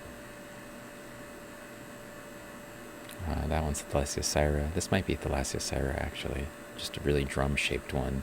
When they start to get little, they can make drum shapes instead of these sort of cookie-shaped ones that they are typically in. Some more. Girdle view, same thing. Kind of drum-shaped. I don't know. Pacific Plankton might have some ideas as to what those are. Really, she's really stepped up her diatom identification game. And I think in most cases she can do it as good or better than me. Which, you know, for marine stuff, I think maybe we can see the pore fields on these. Oh, it's just facing the wrong direction, that's all. Maybe the other one. Maybe we can see enough of it right there. I don't know. It's still kind of like just out of focus. Those things are always covered with schmutz, though. Oh, this one's got like a whole bunch of strutted processes on the valve face. There's a Silica Flagellate up there.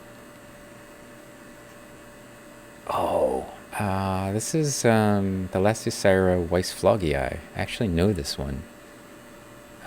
because it's got this really crazy structure in the middle. All these little spines that it uses to connect to its neighbors. I'm having a hard time even getting that in focus.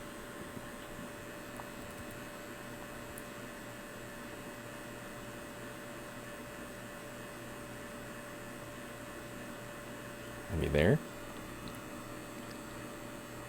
But you can see it has all of these little, just covered with them.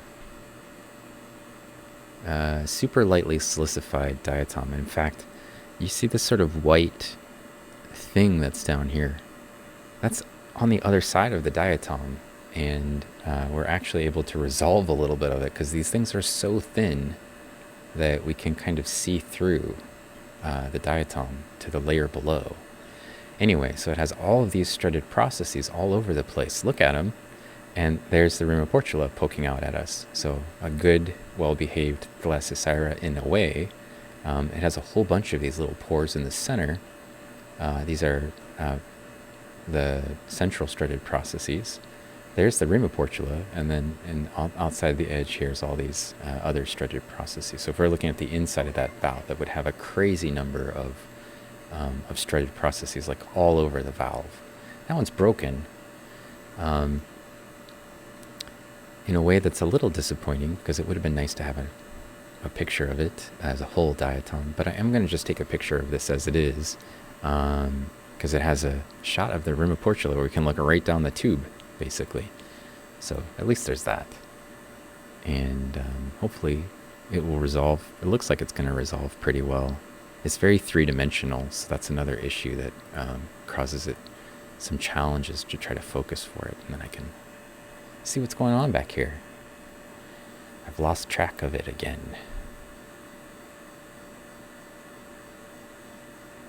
Oh, Devil and Mrs. J is here. Hello. How you doing, Devil and Mrs. J? Hopefully we can give her a shout out. She does cool crafts and using perlers and things like that, and sequencing, putting sequins on things.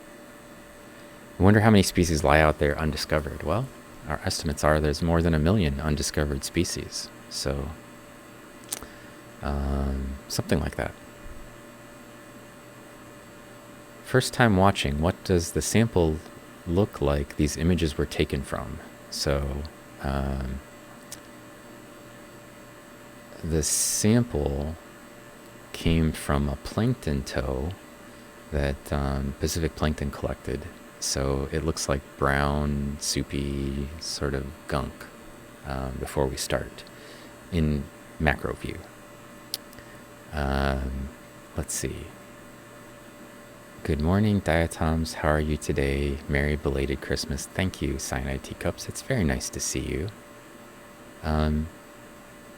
It's like 2 streams in a row you've made it to. It's nice to see you here. Yeah. There you go. Why do they connect to their neighbors? That's a good question. Their neighbors are actually themselves because they clone. But the why is variable. Answer. Some of them make themselves heavier on purpose so that they sink in the water column, because they don't want to be in the water column when there's not enough nutrients for them, and they do want to be there when they have sort of like a requisite suspension, which is usually associated with high nutrients. For some of them, maybe they just function better as a colony. I don't know. They oftentimes will make long colonies to avoid being eaten. So they, if you're small and you fit in something's mouth, you get eaten. If there's 2 of you, right, you're twice as big, or 10 times as big if there's 10 of them, and it's really much harder for something to stuff you in their mouth. And I think that's one reason why a lot of diatoms make colonies, because they don't want to get eaten, and by making themselves much bigger and expanding themselves out laterally, it's harder for things to sort of jam them into their mouths. So they just go like, oh, you want me? You can choke on me. I'll just make many more of myself and create myself a long colony. So Thank you for giving Cyanide Teacups a shout out, Pacific Plankton.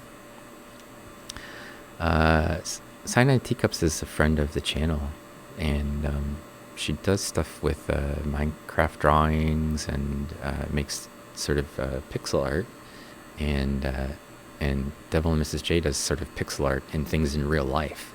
So a good combination of them both here at the same time. What are all the rocks scattered around the edges? Yeah, that's like bits and pieces of other marine organisms that have died, or organic matter that didn't get destroyed, or pieces of diatoms or sediment particles. Yeah, mostly clay, and some of it might be as big as sand size. Yeah. Slowly starting to wake up earlier and earlier. Oh, is that what it was? You just were asleep the whole time?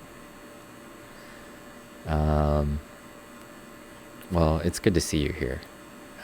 You know, even if you had to get up earlier to visit with us. So, the Lasiosira Weiss Floggii. Weiss Floggii. I probably didn't put enough S's in there, but whatever. Okay. It's a cool diatom.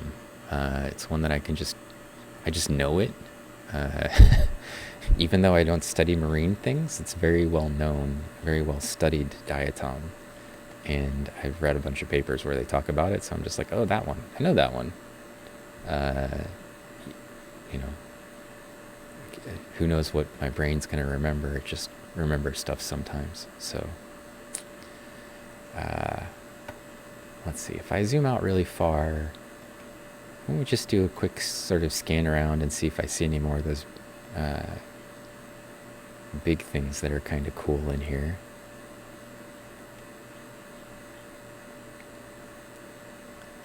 And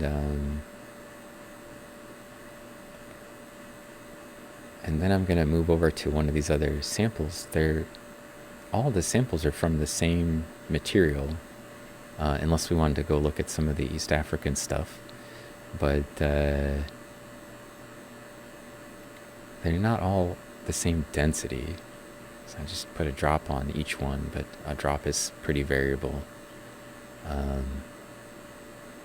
with respect to what gets on the slide. And I should try to get some nice image of a Chaetoceros, since there's a bunch of them in these samples while we're here. Scrolling around, there's a big sponge spicule up there.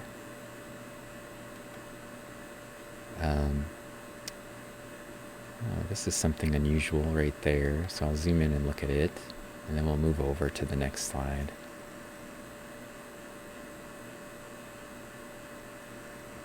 Oh, that's interesting. It's got little anchor-shaped ends to the raphe.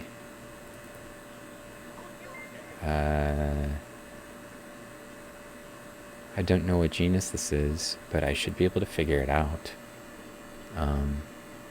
given a little bit of time, because those striae are pretty interesting little dashes, and then it has these anchor-shaped raphe ends. If it was asymmetric, I would go with something like Gomphanese or something, but that looks like it's actually twisted. So it's like a Scoliopleura or something like that. I don't remember the genus very well, but this is probably going to help us if we want to try to figure out what that is later on. So I'm just going to go ahead and collect that, and maybe I can eat one of my snickerdoodles and see what's going on in the channel. We got a new follow, two of them actually, Omega Kent and Just Crash. So thank you for the follows. We've got something like 25 follows today already. We're doing pretty good on followers. So yeah, they're cool little anchors. It's a strange brain, but it's the only one you've got. Yeah.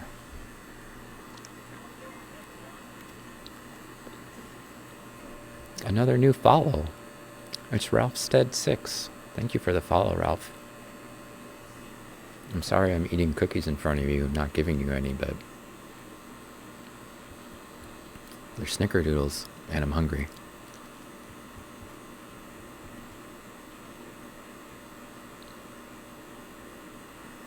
Try not to put it in the microphone too much.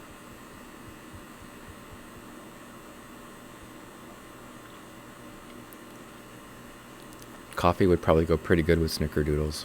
Although I usually just drink tea, I don't drink coffee.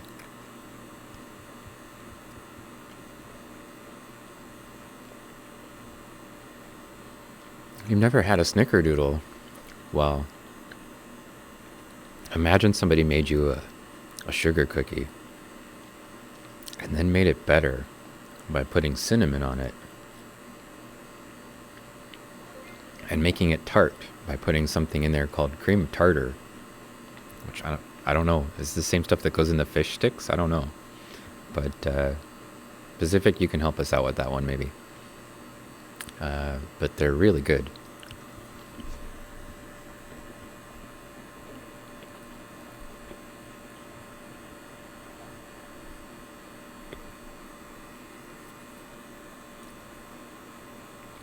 You want to send up a recipe for snickerdoodles?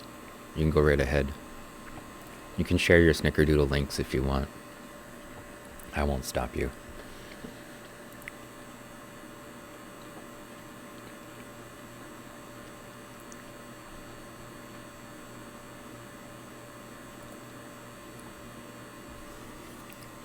It's like a crunchy and chewy together. Diatoms are crunchy. Snickerdoodles, like the ASMR.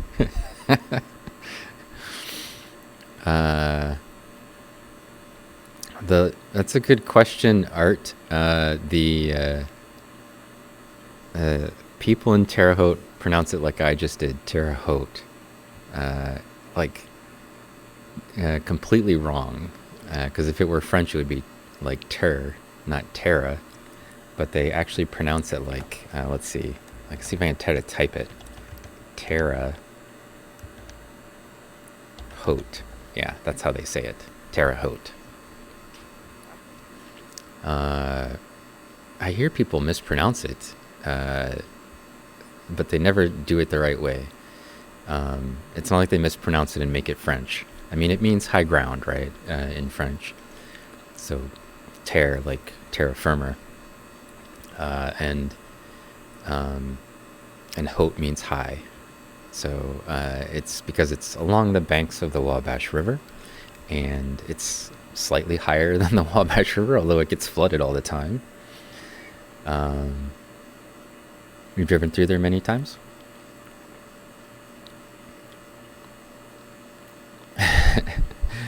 Is it true that diatoms are in toothpaste? The answer is, in some toothpastes, yes. They use diatomite for toothpaste.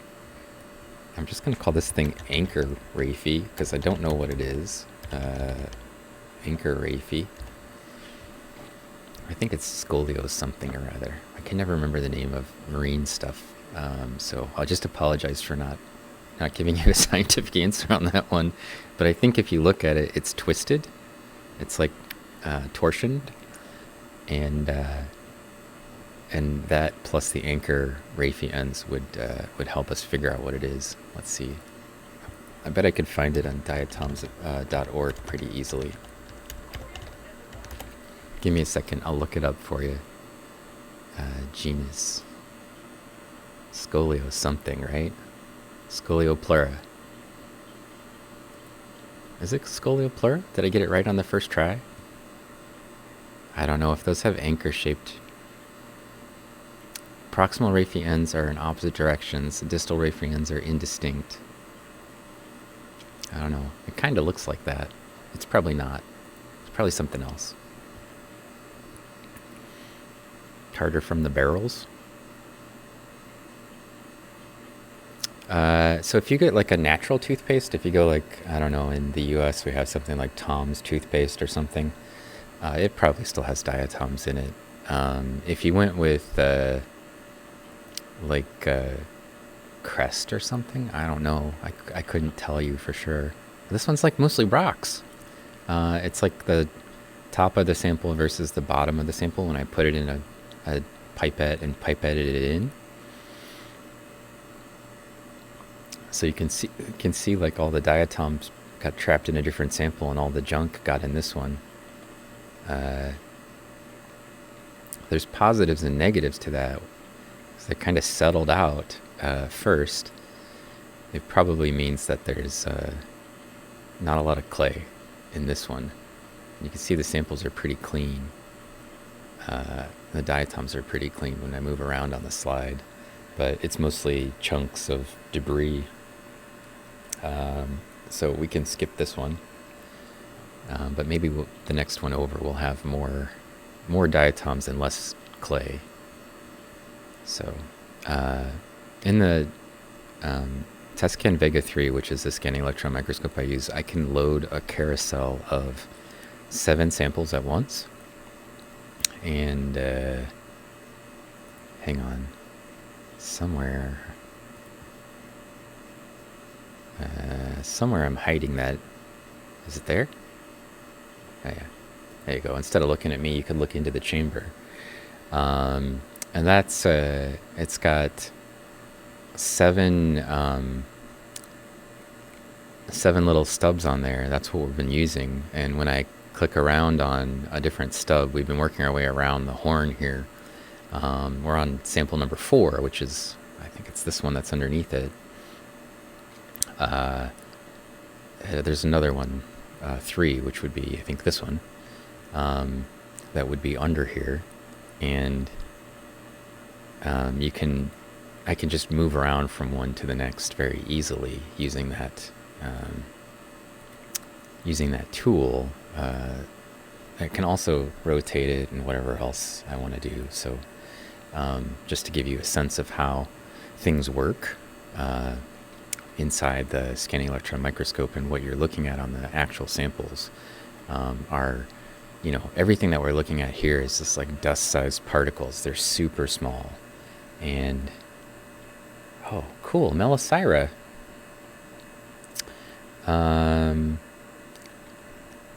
This is a Melosira, a type of diatom that occurs in the winter time, I guess, in San Francisco Bay. And I can identify it very quickly because it has this structure. Is that? Maybe that's just actually not a Melosira. Maybe that's just a girdle band, actually. And these are something else, because that's the inside of the diatom. And that should be on the outside if it were Melosira. Oh, yeah, it's just a asymmetric landing on the surface of whatever this thing is, which actually could be Melosira, but may not be. So I think there were some Melosira in these samples. I don't remember when Pacific looked at them in the light microscope. There was something that we were kind of excited to see in here, and I totally don't remember what it is anymore. I think maybe we were trying to find the elusive Discus. Look at this cool guy.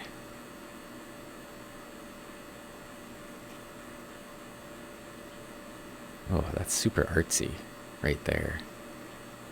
Let's keep zooming in. I'm going to get the focus good, and then I'll zoom back out.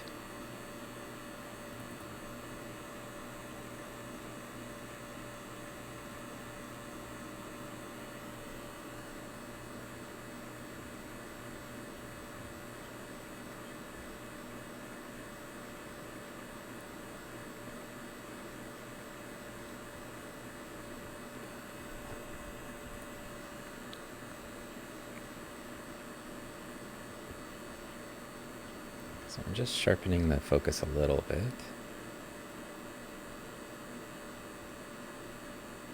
Oh, that feels so much better. It just looks good. Look at it. Would you look at it? Oh my gosh. The holes are just absolutely stunning. I think we need to be somewhere in here. I feel like I could make that just into art you could hang on a wall. You know what I mean? Like, that's just a good one. Okay. Beam intensity is down to 6, so we got a really clear image.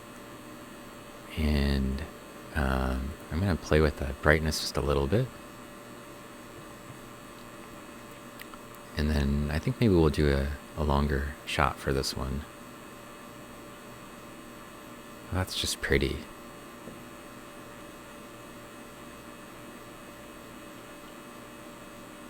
It's like a turtle shell or something, right? This really cool pattern on it. It's just like there. Sometimes the kind of nature itself, you know, that it comes up with these sort of unique shapes.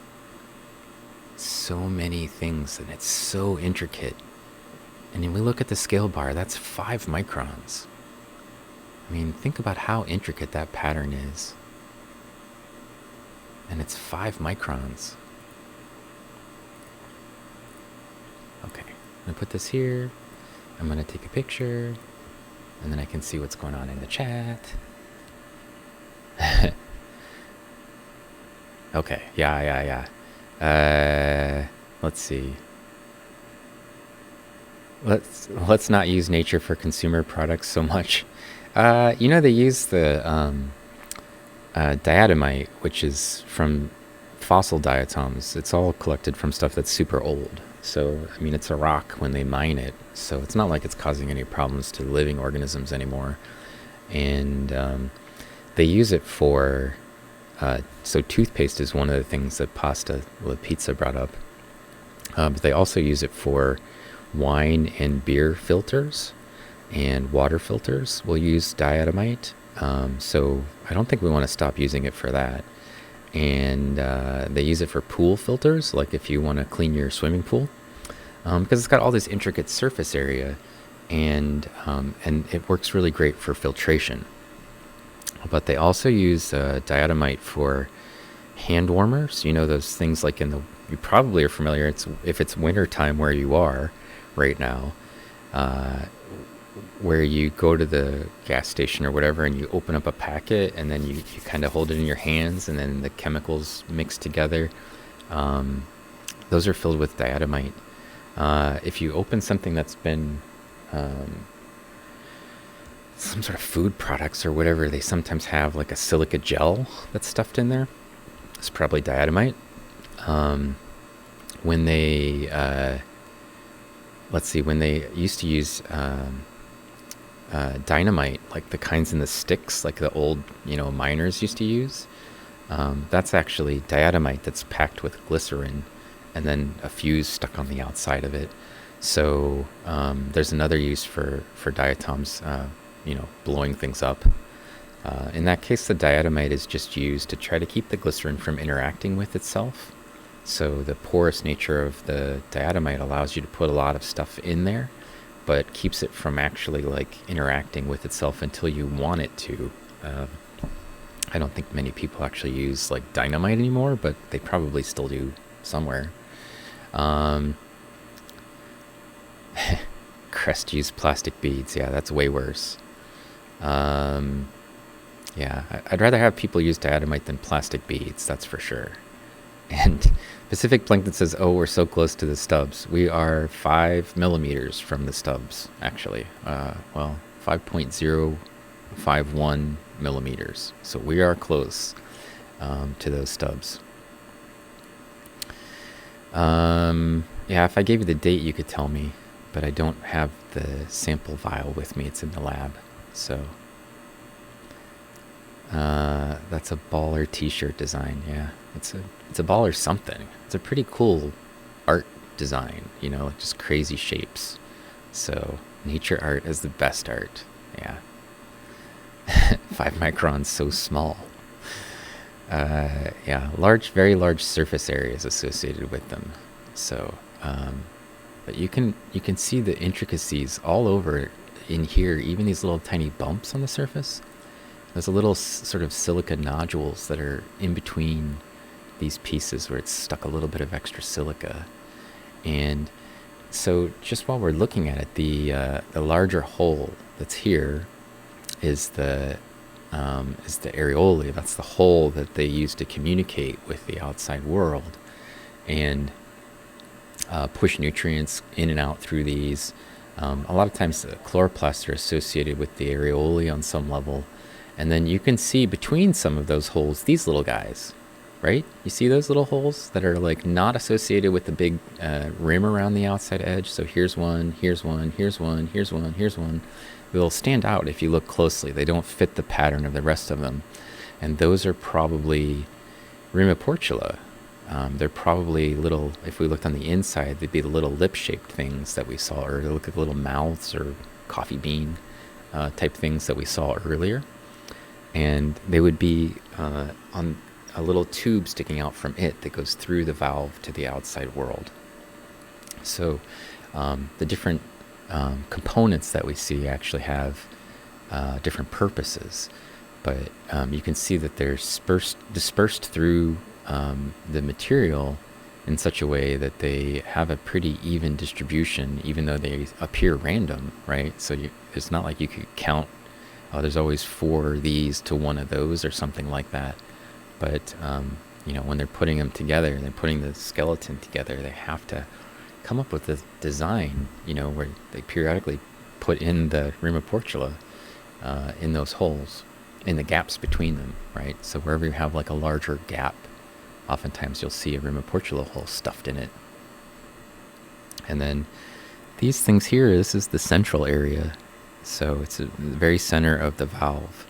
And I think when diatoms like this form their valves, they start with this sort of area right here, and they build outward, a sort of a network outward, and they basically layer up and down the structures from there. This diatom is, I think, a Discus, and they have sort of 2 layers. They have an under layer and an outer layer, and the areolae that you're seeing here are little chamber-like structures called loculate areolae. So they have a hole, then a chamber, and then on the other side there's another little hole. In some of them you can actually see that other little hole. But then there's a sort of a hexagonal or polygonal shape that's mapped out as a thick rib, like a honeycomb, right? Very much like a honeycomb, actually. That's on the valve face that stands up at us. And those are dividing walls between these structures in the loculate areolae. So pretty cool, and I really like this image. I'm excited. I want to colorize it and put that one on Instagram as well. It's such a pretty pattern. And if you if you don't like holes, as I mentioned, you've come to the wrong place, because there's a lot of holes in diatoms. So it's like a big tray of fried eggs that are sunny side up. Well, they do look a little bit like eggs. One of the things I really like about diatoms is when we can use food analogies. So I'm really into the food analogies. We've had a bunch of new follows again. Let's see, since Ralphstead 6, we've had Thorfeinjo, some Korean symbols that comes out to Kawara. Hello Kawara, thank you for following. Happy Tokens, Retro Music, Cello Raven, Solavarin, Solavarin. I'm gonna go with Cello Raven, and Spatial Free. So thank you for those follows. I really do appreciate all the follows that we've gotten today. We're something like 33 now. We're doing pretty good. Getting a 3D vibe, and all of these are flat. Or are these flat? They're very three-dimensional. So loculate areolae are very three-dimensional. It's efficient. Yeah, pandemic. Good idea. They're not quite vacuoles. Hey, Uncle Bill, how are you doing? Haven't seen you in a while. You must be busy doing your knowledge foundation work. Knowledge fellowship, sorry, work.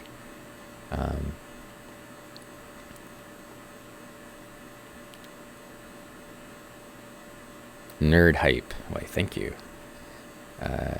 Thanks for hanging out with us. Hey, I made it on this longer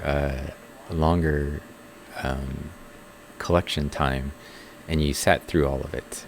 So thank you for your patience, but I really wanted to have a nice high-resolution image of this Discus. It's Discus holes. That's going to look really sharp, and I'm going to make it look really, really good, hopefully, in Adobe Lightroom later. And if you're interested in seeing any of this stuff as artwork, you can always check out my Instagram page, or just come hang out in our Discord. I often will post them in both places. I try to post as much as I can in both places. And you can download them more easily from the Discord page. So if you wanted to use them as a backdrop for your phone or laptop or whatever, I'm totally fine with that. Just tell people that it was me that took it. Don't try to tell them that you did it, because then they're going to ask you a bunch of questions about what it is.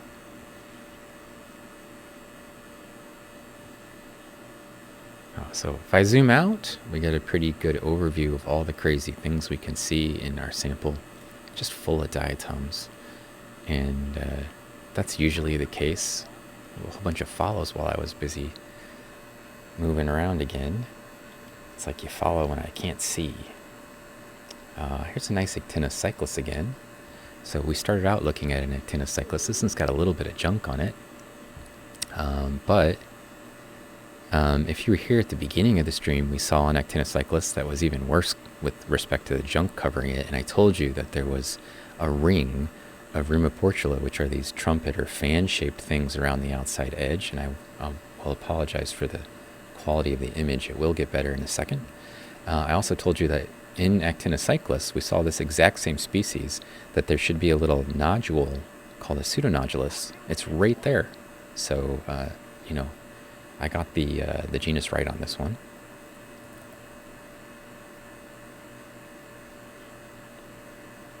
And can tell that for sure by the presence of the Pseudonodulus and the ring of Photoportulas around the outside edge. So, also, I feel like I've got the stigmation finally in a good place. We can kind of see little holes on this thing, little tiny holes on top of the little tiny holes, which is a good sign. And I'm going to zoom out and do a whole view of this one, because it's a pretty one.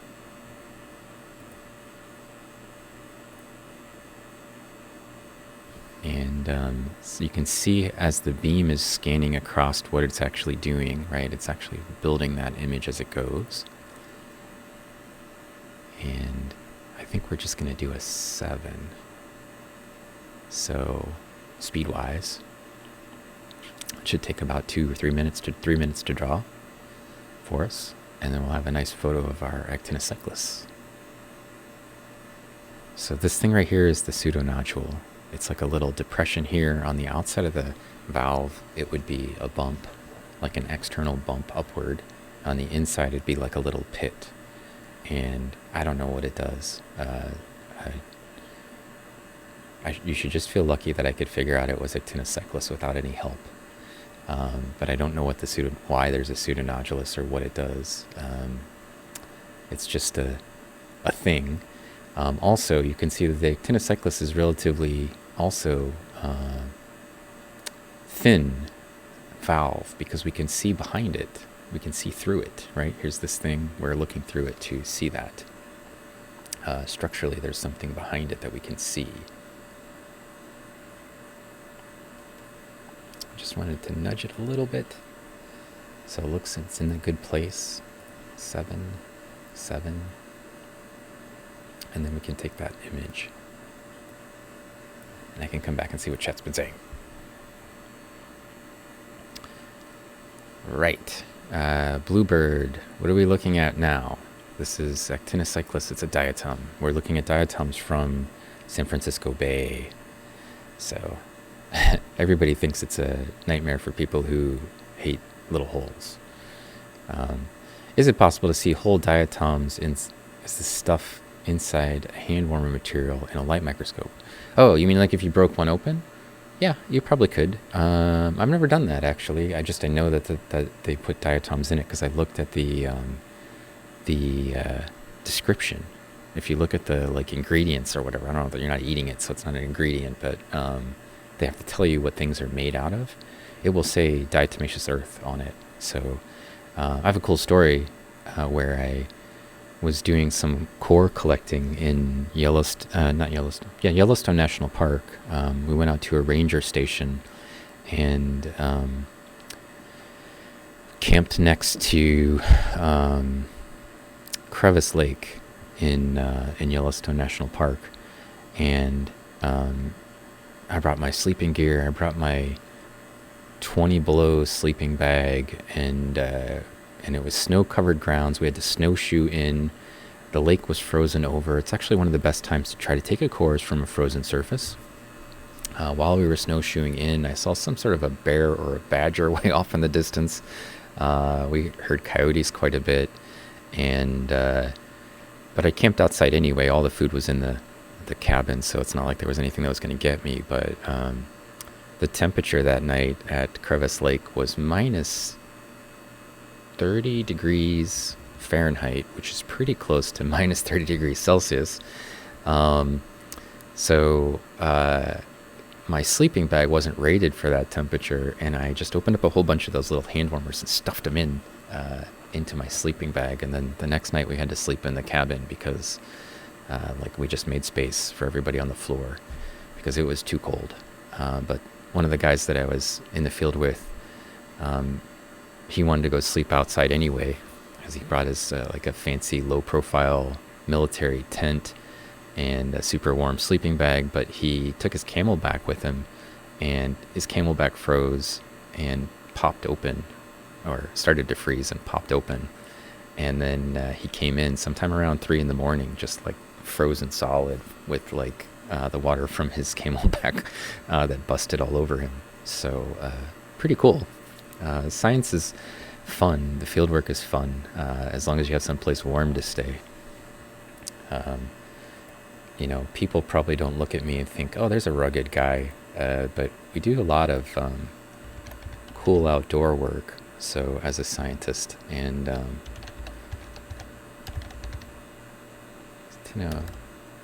Cyclist.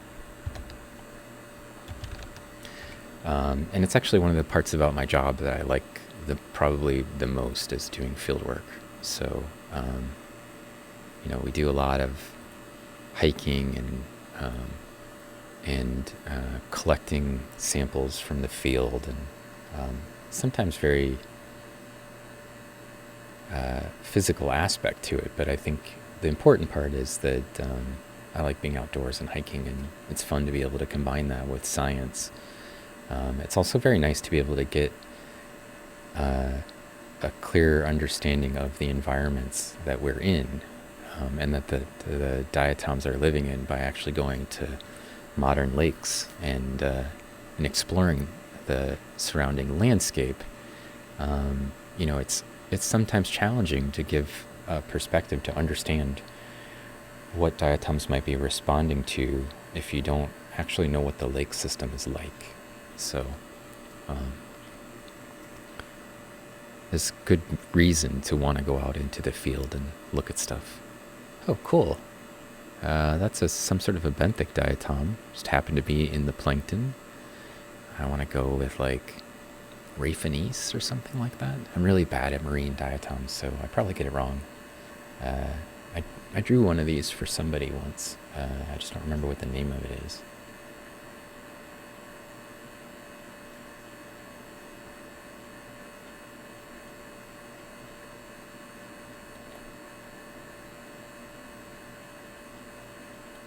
So normally my streams are supposed to go till 3, and I never seem to follow that schedule. I almost always end up going to 3:30, and sometimes almost 4. I know compared to cyanide teacups, that's not a marathon stream, but because she's done some 6 or 7 hours, 8 hours pretty regularly. But for me, just being so intently focused on what we're looking at for so long sometimes gives me a headache. Here's another Bacteriastrum. So you can see, again, it looks like a little brain cell or something. We're on a different sample, so it's definitely not the same one. I'm kind of curious what this thing is. I still don't know what that is. Oh, I get it. It's a Chitoceras. Those are the setae coming off of it. It just happens to be here on its side. It's one of the long, shallow type of Chitoceras. I was confused by why it had extra long spines on one side, but those belong to the Chitoceras, and there's some interference with the Chitoceras' spines right here, coming into the backside of this bacteriostrum. Again, I think we're just looking at an internal view of one. It's so similar to the one that we looked at before. Can't really see any of the pores on the valve face very readily, but I think that they're there.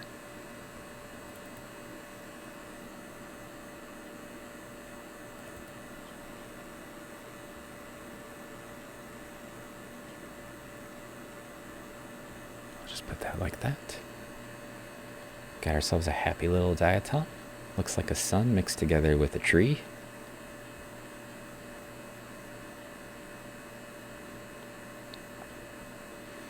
Would have been nice if it was not laying on top of a bunch of junk, but junk is what we got, so junk is what we're going to take. And we're going to get a nice high-res image of this, and then I can come back to chat and see what you guys are talking about. And call out some of these follows as well. So, let's see. Porphyrophobes need not apply. Are diatoms multicellular creatures? Bluebird asks. No, they're all single-celled, but some of them kind of act like they're multicellular. Do I know there's a shared TKF emote in BTTV that anyone can use in their channel? It's TKF cheer. Didn't know that, but it's good to know. Have I found any of the party dudes? Oh, Mama Bonbon, these samples were treated with nitric acid, which means that all the dinoflagellates are probably dissolved. So, 11-sided radial symmetry. Yeah, something crazy. And also one just like it for Franker file, Franker face Z. I prefer that extension. Okay, cool. Thank you. It's a dense arrangement of pores, yeah. It's kind of satisfying the way that it looks. Hopefully they all are satisfying. We're here to satisfy your need for looking at diatoms. 27x resolution of level 4. I don't know what you're referring to, Pandemic. Oh, I guess you were looking at the magnification. We're at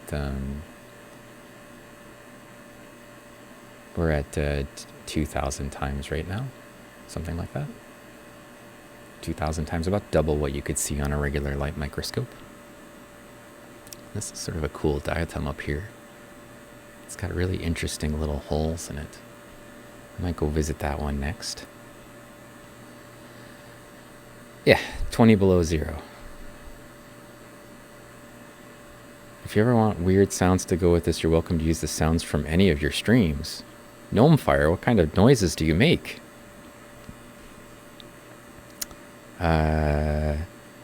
Well, I'll take a look at it. I'm super interested to hear what kind of noises you make. Minus as in negative, yeah. Yeah, minus 40 is minus 40, so it was cold. Yeah. Thank you, just call me Zen. I will just call you Zen. Thanks for the compliment. And I see that you also followed. I managed to make it through that night, although I did have to get out of the tent once and go to the bathroom, and then I got back in and everything was cold again, so wasn't good. But yeah. Benthic stuff just gets stirred up around the shore. Yeah. Do you need water sample for diatom donation? Yeah, pretty much. These samples came from... also, somebody give... Oh, you did? Okay. to get a shout out for Volcano Doc. Water samples that have been run through a plankton net are probably the best. Or if you take a rock and you scrape some of that, you could always send me something like that. There'll probably be diatoms living on it if you wanted a benthic sample. If you're just collecting water, like if you just took like a bottle this size or something and put it in there, it probably wouldn't actually get that much material. You need maybe something about the size of a milk jug, like a gallon milk jug. If you collected that much water and then just let it settle and poured all the water off of the top or vacuum lined it off of, you have a lab probably. You could send me the stuff at the very bottom of that. It would work. Yeah. Or you could just, I suppose you could try it out. You should check out Volcano Doc. I know she streams on Sundays regularly. I don't know what the rest of her schedule's like, but cool geology stream. And you could hear her talk about volcanoes. Let's see. You like this one the best? I hope you mean the one that we're looking at, Bacteriastrum. You'd love to send me diatoms. Can I get you samples from the Erie Canal, the Genesee River, and where they cross? Sure. You can send me some of those. You can contact me, whisper me if you want to send me some stuff, or join the Discord and we can talk a little bit about what to send me. And we can look at it in the light microscope and in SEM. I've been, the stream mostly we're looking at stuff right today in the scanning electron microscope because I'm in the lab for it. But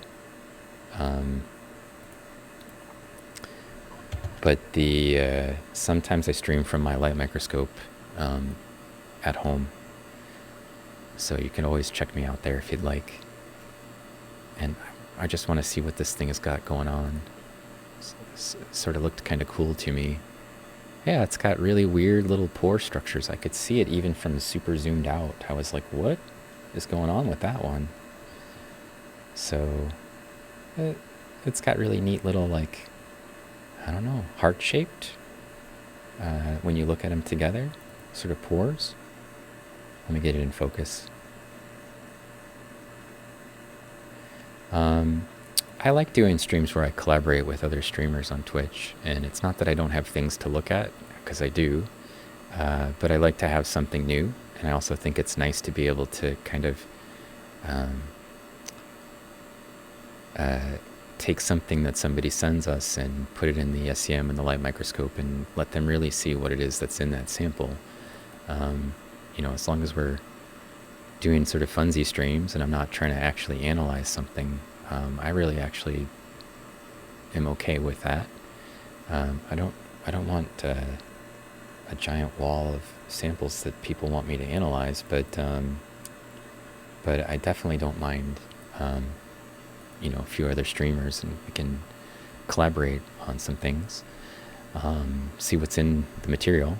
We've done that with Miss Daisy D before, and A Tiny World said she was going to send me some stuff, but I still haven't gotten it. But I'm assuming that's partly because of the Christmas mail issue. The mail's just sucky right now because of Christmas here in the States. So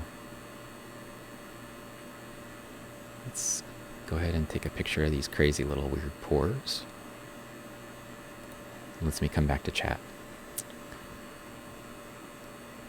Oh, royalty-free music. Well, I definitely would consider playing that. The one thing is that I didn't want to play music in the background for most streams because I feel like I'm making a choice for people about what kind of music they have to listen to, and then if they want to listen to music, it's kind of going to conflict with it, because I like to listen to music while I watch people stream.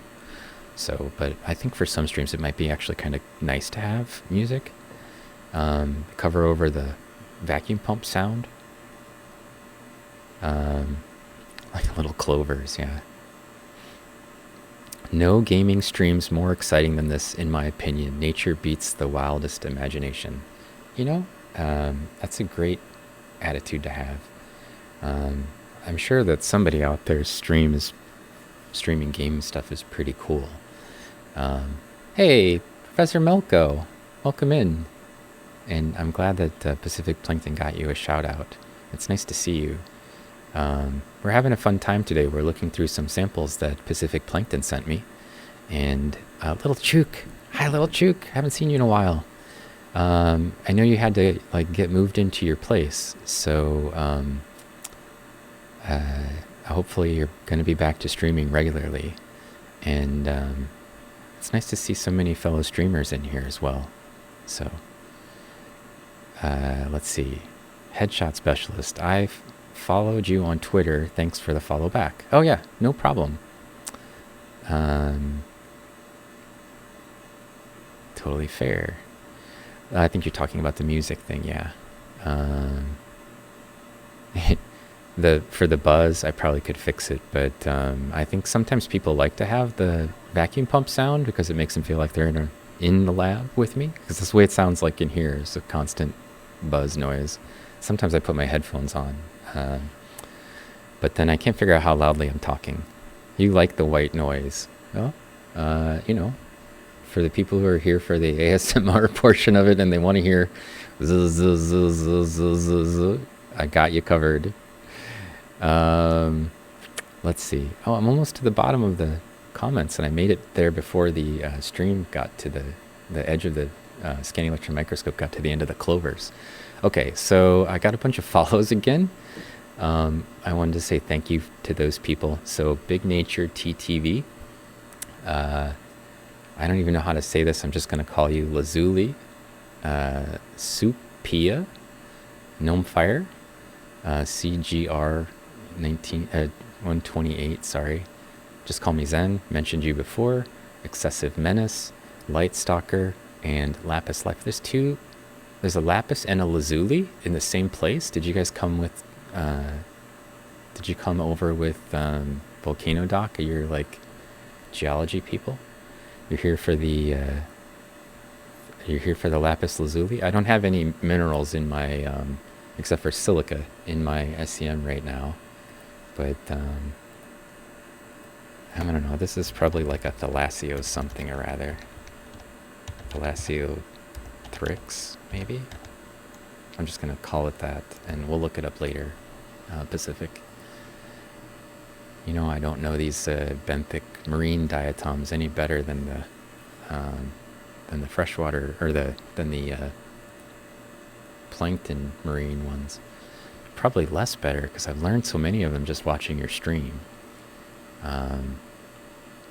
There's a Actinopticus. Here's a whole bunch of Pseudonitzia, and over here a bunch of Melosira again. And that weird Catastris that was confusing me. There's a bunch of Catastris in the sample. There are these sort of oval-shaped things with the long spines coming off of them. And then, let's zoom out a little. Here's this where we were with the Bacteriastrum. And you can see some Catastris down here. You know, some benthic stuff got stirred up for sure in these samples, but I haven't seen like a giant isthmia anywhere. I am seeing some of these really large Discus-like things and Thalassosiris that are huge, and the Tillums. There's so much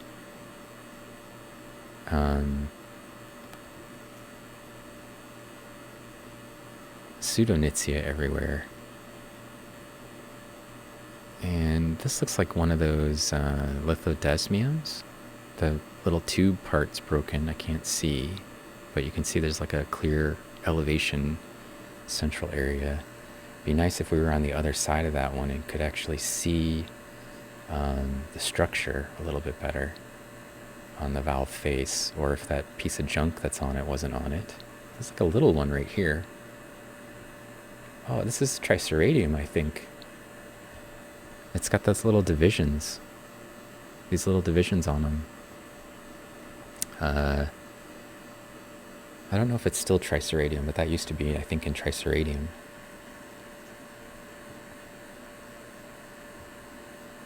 A couple of little triangle guys to go with our Diatylums. Here's a Diatylum on its side, also triangular. Oh, I think I saw something here. Is it Paralia? Yeah. So there's a Paralia. I saw some Paralia earlier as well. See these really intricate sort of, they're like little poker chips when you see them on the valve face. But they're really robust skeletons for Paralia. And then a valve face looks kind of like a poker chip or has poker chip structure on it. Maybe we'll see some of those in a valve view, in the face view. This one looks like it's a little asymmetric. That's a Melosira.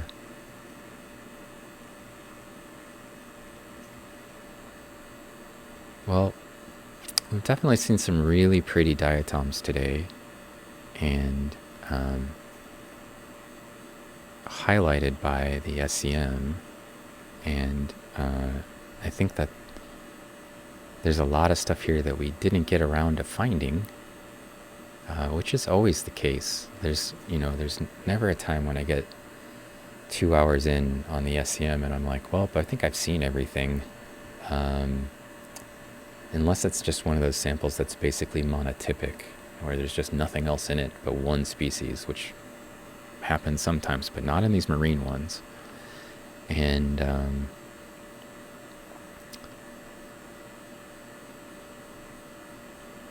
so there's sort of like an endless list of things we could look through, but I want to find maybe one more good shot, and I can set it on a long capture, and then I can try to find somebody to raid. So it's been really great stream today with a lot of really cool stuff in it, and as usual, a bunch of great questions and interaction from everyone out there visiting our channel.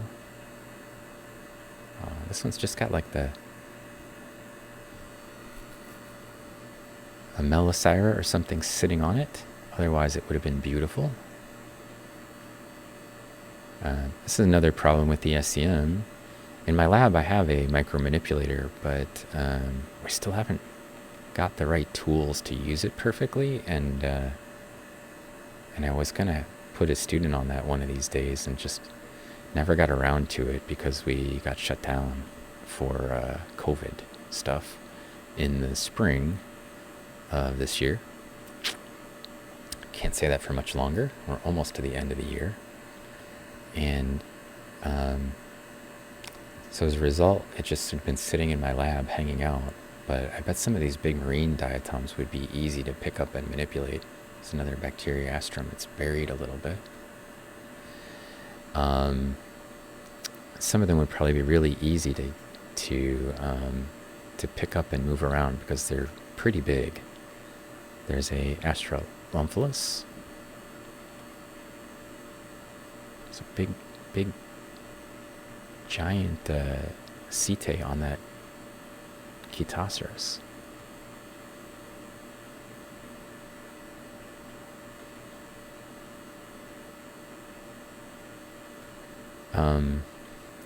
Yeah, and then we'll find somebody to raid, and then we'll call it a day, I think. Is that a Cerarella? Oh no, it's a piece of a Discus.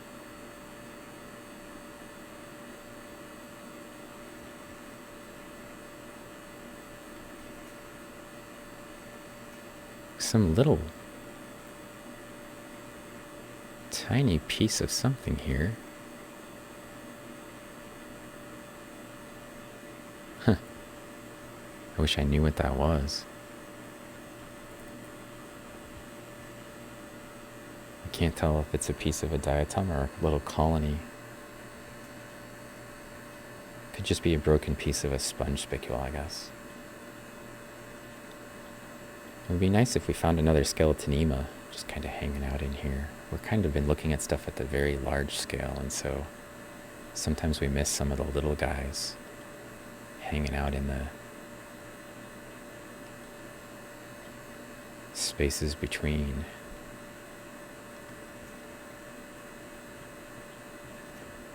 Yeah. Like maybe a Alicocira. Oh, this is a Skeletonema. It's just got the girdle band pushed over it. You can see this pieces of the Skeletonema right there.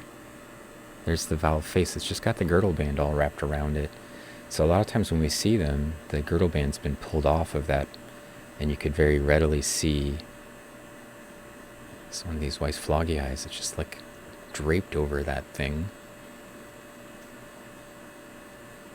Only because we have the beam intensity up so high can I actually see that, and it's because the beam is actually penetrating through the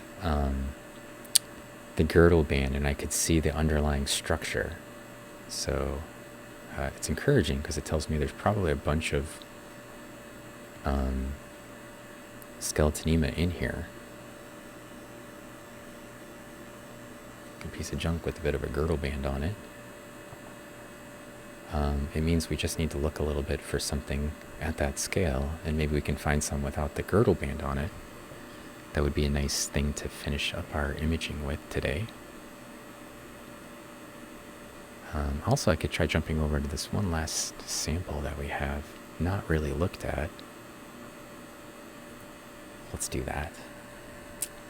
And see if we can find anything here.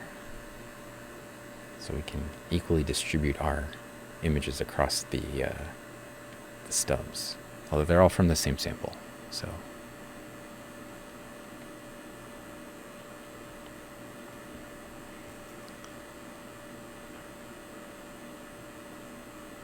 That is something on its side, I think, with the Melosira. Just one of the problems with looking for stuff is that the longer I look, the less I can catch up with chat. So, because it's really impossible to keep up with chat and also scan a slide. So this is for sure the part where I usually get super behind. I'm like trying to find something cool so we can end, and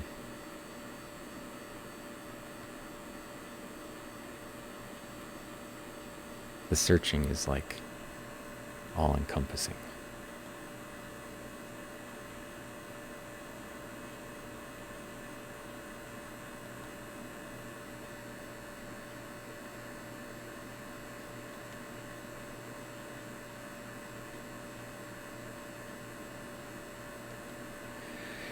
So maybe by, I don't know when Mallory's planning on coming back.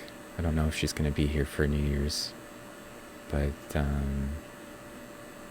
maybe she'll be back by Wednesday, and then it won't be quite so much dead space waiting for me to come back to hear what chat has to say. Either I can let her spend some time running the SEM, or while I handle a chat the whole time, which would be nice.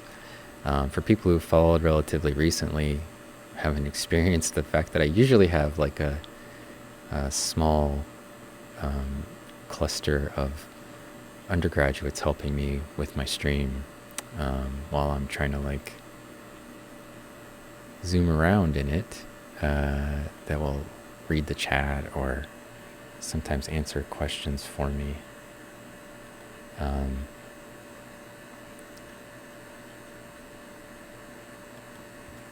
Let's see if I zoom in on, oh, this has got some junk on it.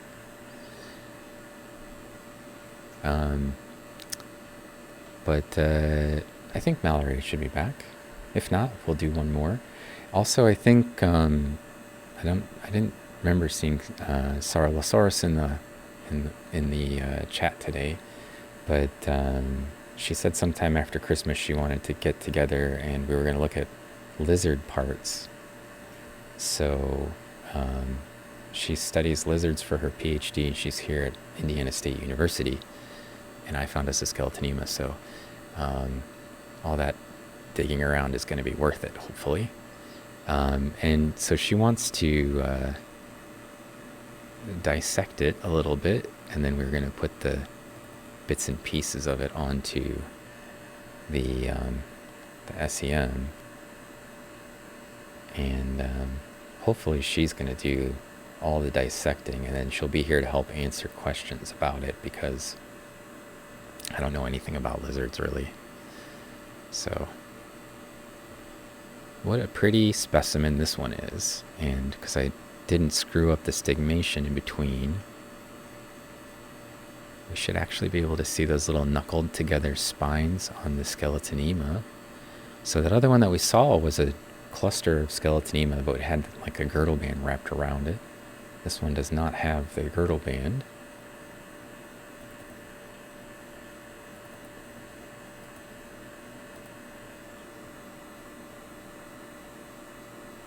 So we can actually see all the structure in here.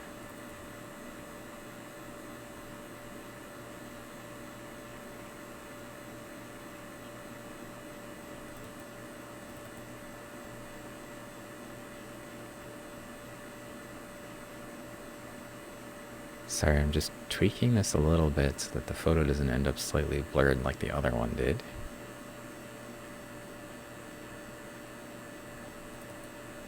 So this diatom is very small.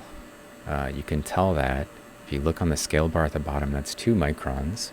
The whole thing is about 10, maybe, or 11 microns in diameter. I mean in height. Its diameter might be a little bit closer to 12. But they're very small, and as a result I have to tweak the focus a little bit better than usual. And I have the beam intensity set at 6. We've been browsing around at sort of low beam intensity for a while. Just forgot to switch it back to 10, and it was okay. It was close enough I could kind of see what was going on. So this is the last image that we're going to collect, and then we'll raid somebody.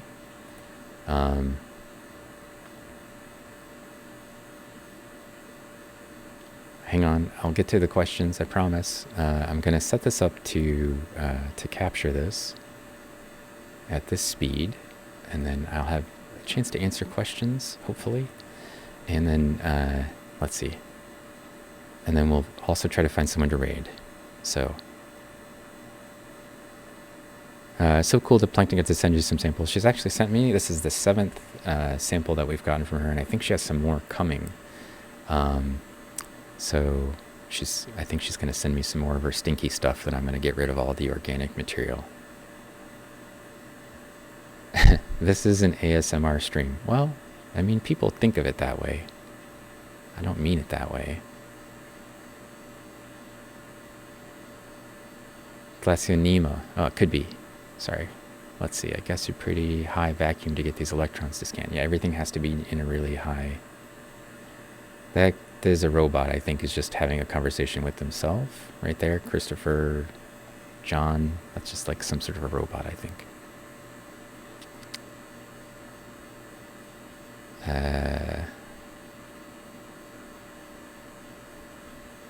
Let's see.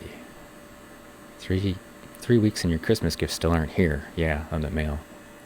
Do you use gold to coat? Yes, I do. You carbon coat thin sections. That's because you don't want the gold contamination. Yeah. So when we're doing ours, if we're doing something that has gold in it, we sputter coat it with silver. I don't think that my sputter coater will do carbon coating, but you can use any metal really. So yeah, sorry, I got to that question good. I'm glad everybody came. Yeah, Astronopoulos. Let's see. Is it what they look like when they're dividing? Actually, they usually look like that with the girdle band. It's just that the girdle band usually falls off of them eventually. So this is the structure that they have. How well do diatom structures track with DNA sequenced phylogenies? A lot of their DNA is reflective in their ultrastructure, but it's not perfect. You know, there's a whole bunch of what people call crypto species that have been determined by DNA. So, yeah. They will use environmental DNA to get it into genus or to analyze things. If they already have the DNA and they know what it is, they can use it to try to figure out what diatom species are present from that.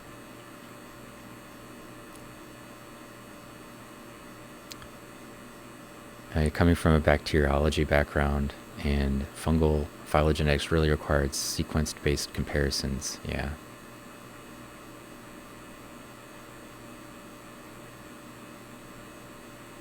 Yeah. Let's see. This one is even prettier than the last one. I hope so. I try to make them pretty. We do have some that we can make 3D prints from using pictures. So let's see. Okay. The organic stinky stuff is the interesting stuff. Yeah, typically. Okay.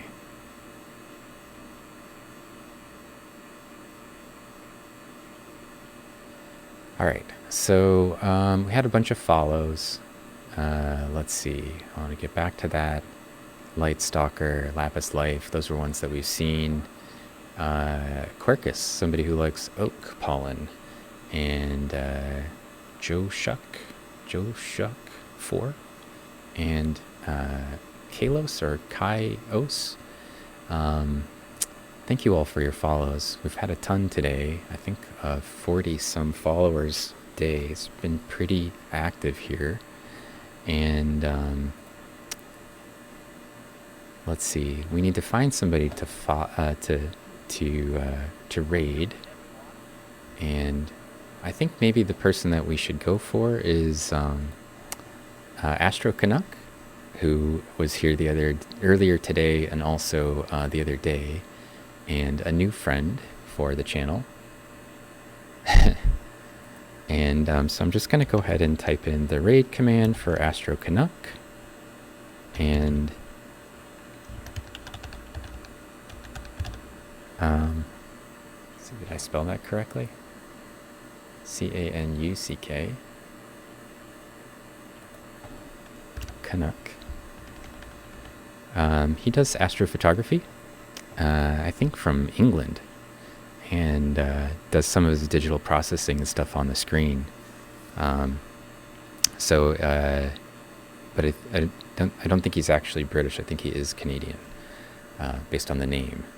So he's got some people over there. I don't know exactly what he's streaming today, but he's in the science and technology group. And so yeah, we've had a stack of good followers today, and we've seen some really beautiful diatoms from San Francisco Bay, and Diatom Metal, welcome in. We do sometimes put diatoms on our stream. Pretty much all the time, actually. So the knuckles are showing very beautifully. Yeah, I think you can finally see them in this one. I got the focus nice and tight with the stigmation nice and tight as well. You can do astronomy from anywhere. Well, I mean, if you can do it from London, that seems like you could do it from just about anywhere. Okay, so we're going to take our viewers over.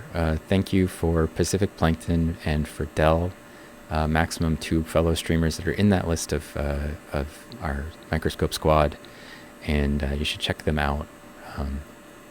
And we'll catch you next time. I think Wednesday at 1 o'clock will be our next stream, and it'll either be me looking at lizard parts with Sarah, or me and Mallory looking at diatoms again. So we'll catch you all later. Thanks everybody. It's been a great stream, and thanks for being here with us. We're going to raid now, so we'll see you.